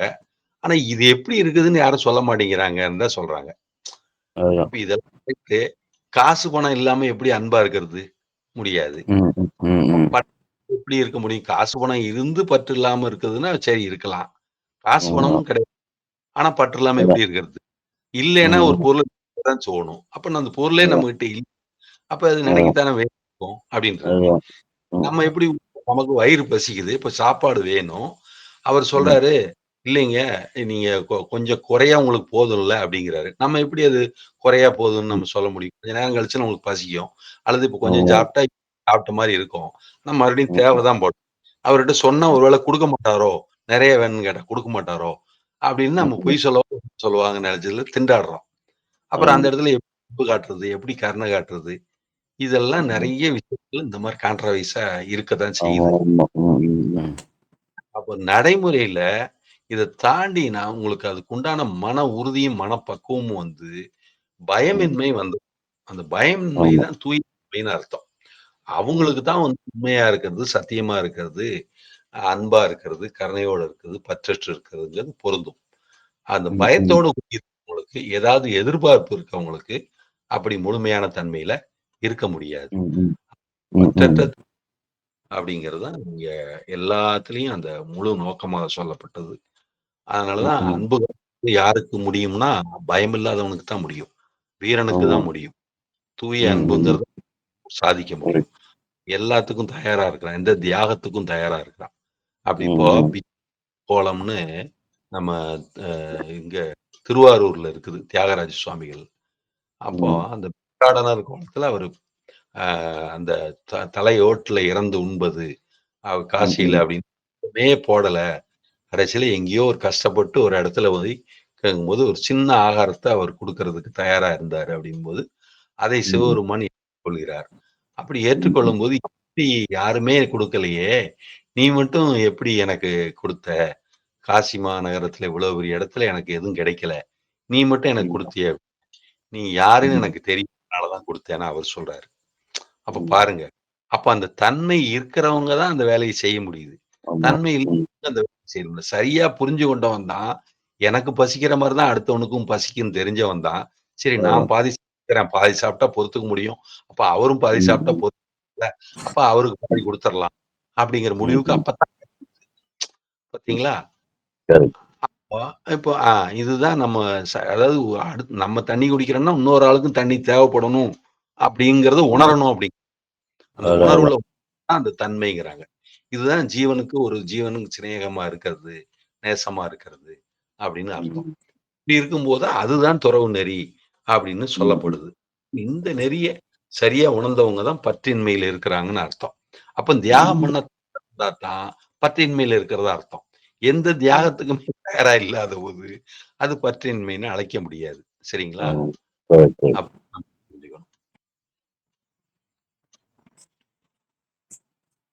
சரி, வேற யாராவது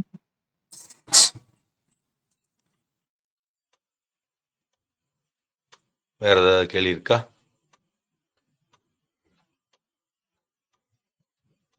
ஒன்பது மணி 55 நிமிஷம்.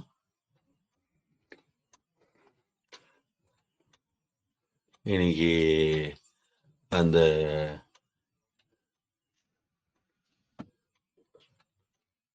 நான் யார் விசாரணை சொல்லல, கேள்வி எதுவும் இல்லை. 9:55 ஆச்சு. ஐயா எப்படி நிறைவு செய்துக்கலாமா? ஐயா ரமேஷ் ஐயா,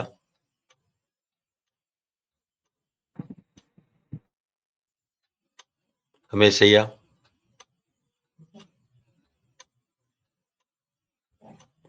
ரமேஷ் ஐயா, சவுண்டே இல்லாம ஐயா, திருஞானம் பழனி ஐயா. நிறைய செஞ்சிடலாங்க ஐயா. அதான் ஒன்னும் சவுண்ட் இல்லாம இருக்கு ரமேஷ் ஐயா, அதான் பார்த்தேன். அதான் போல் இருக்கு, ஏதாவது ஓடிட்டு இருக்குன்னு நினைச்சிருப்பாரு.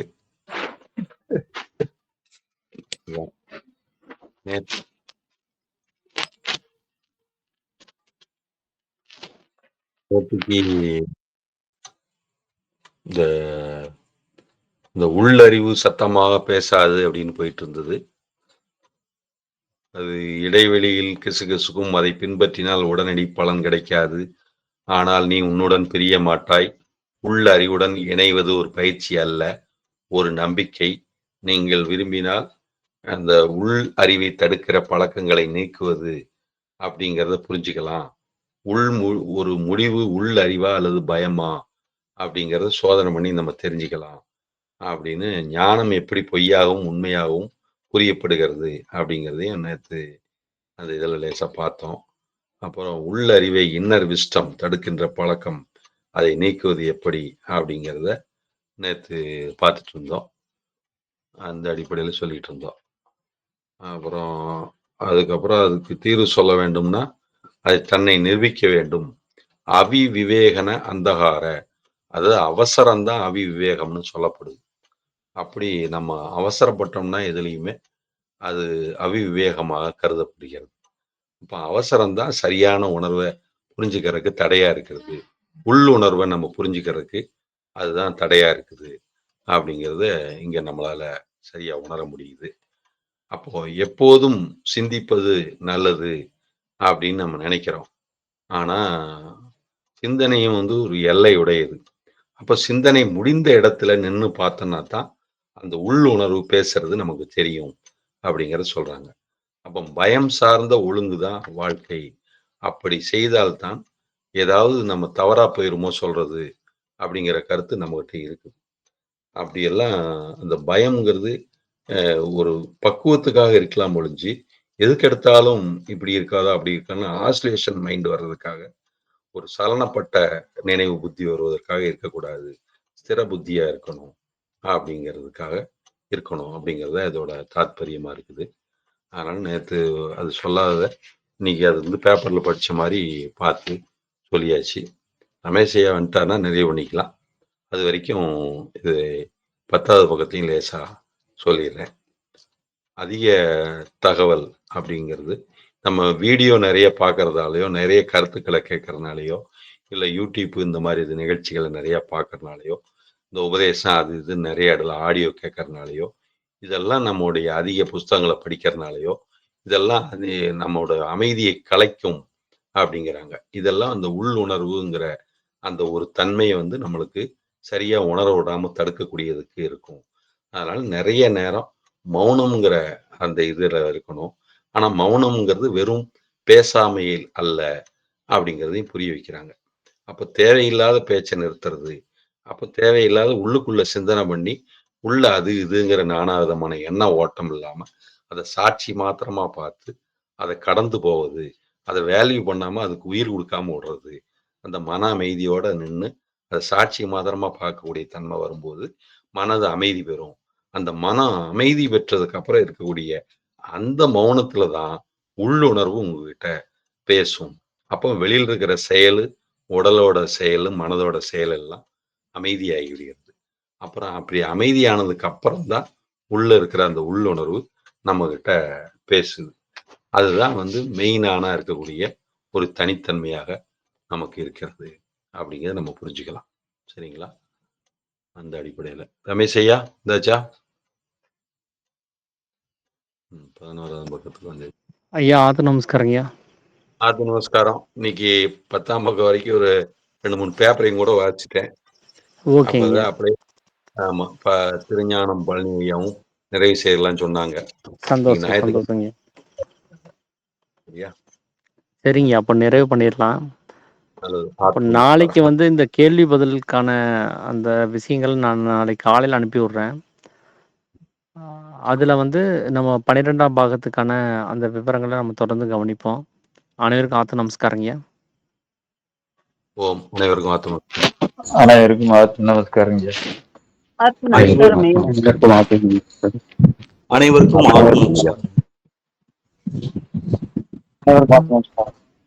ஆத்து நமஸ்காரம்.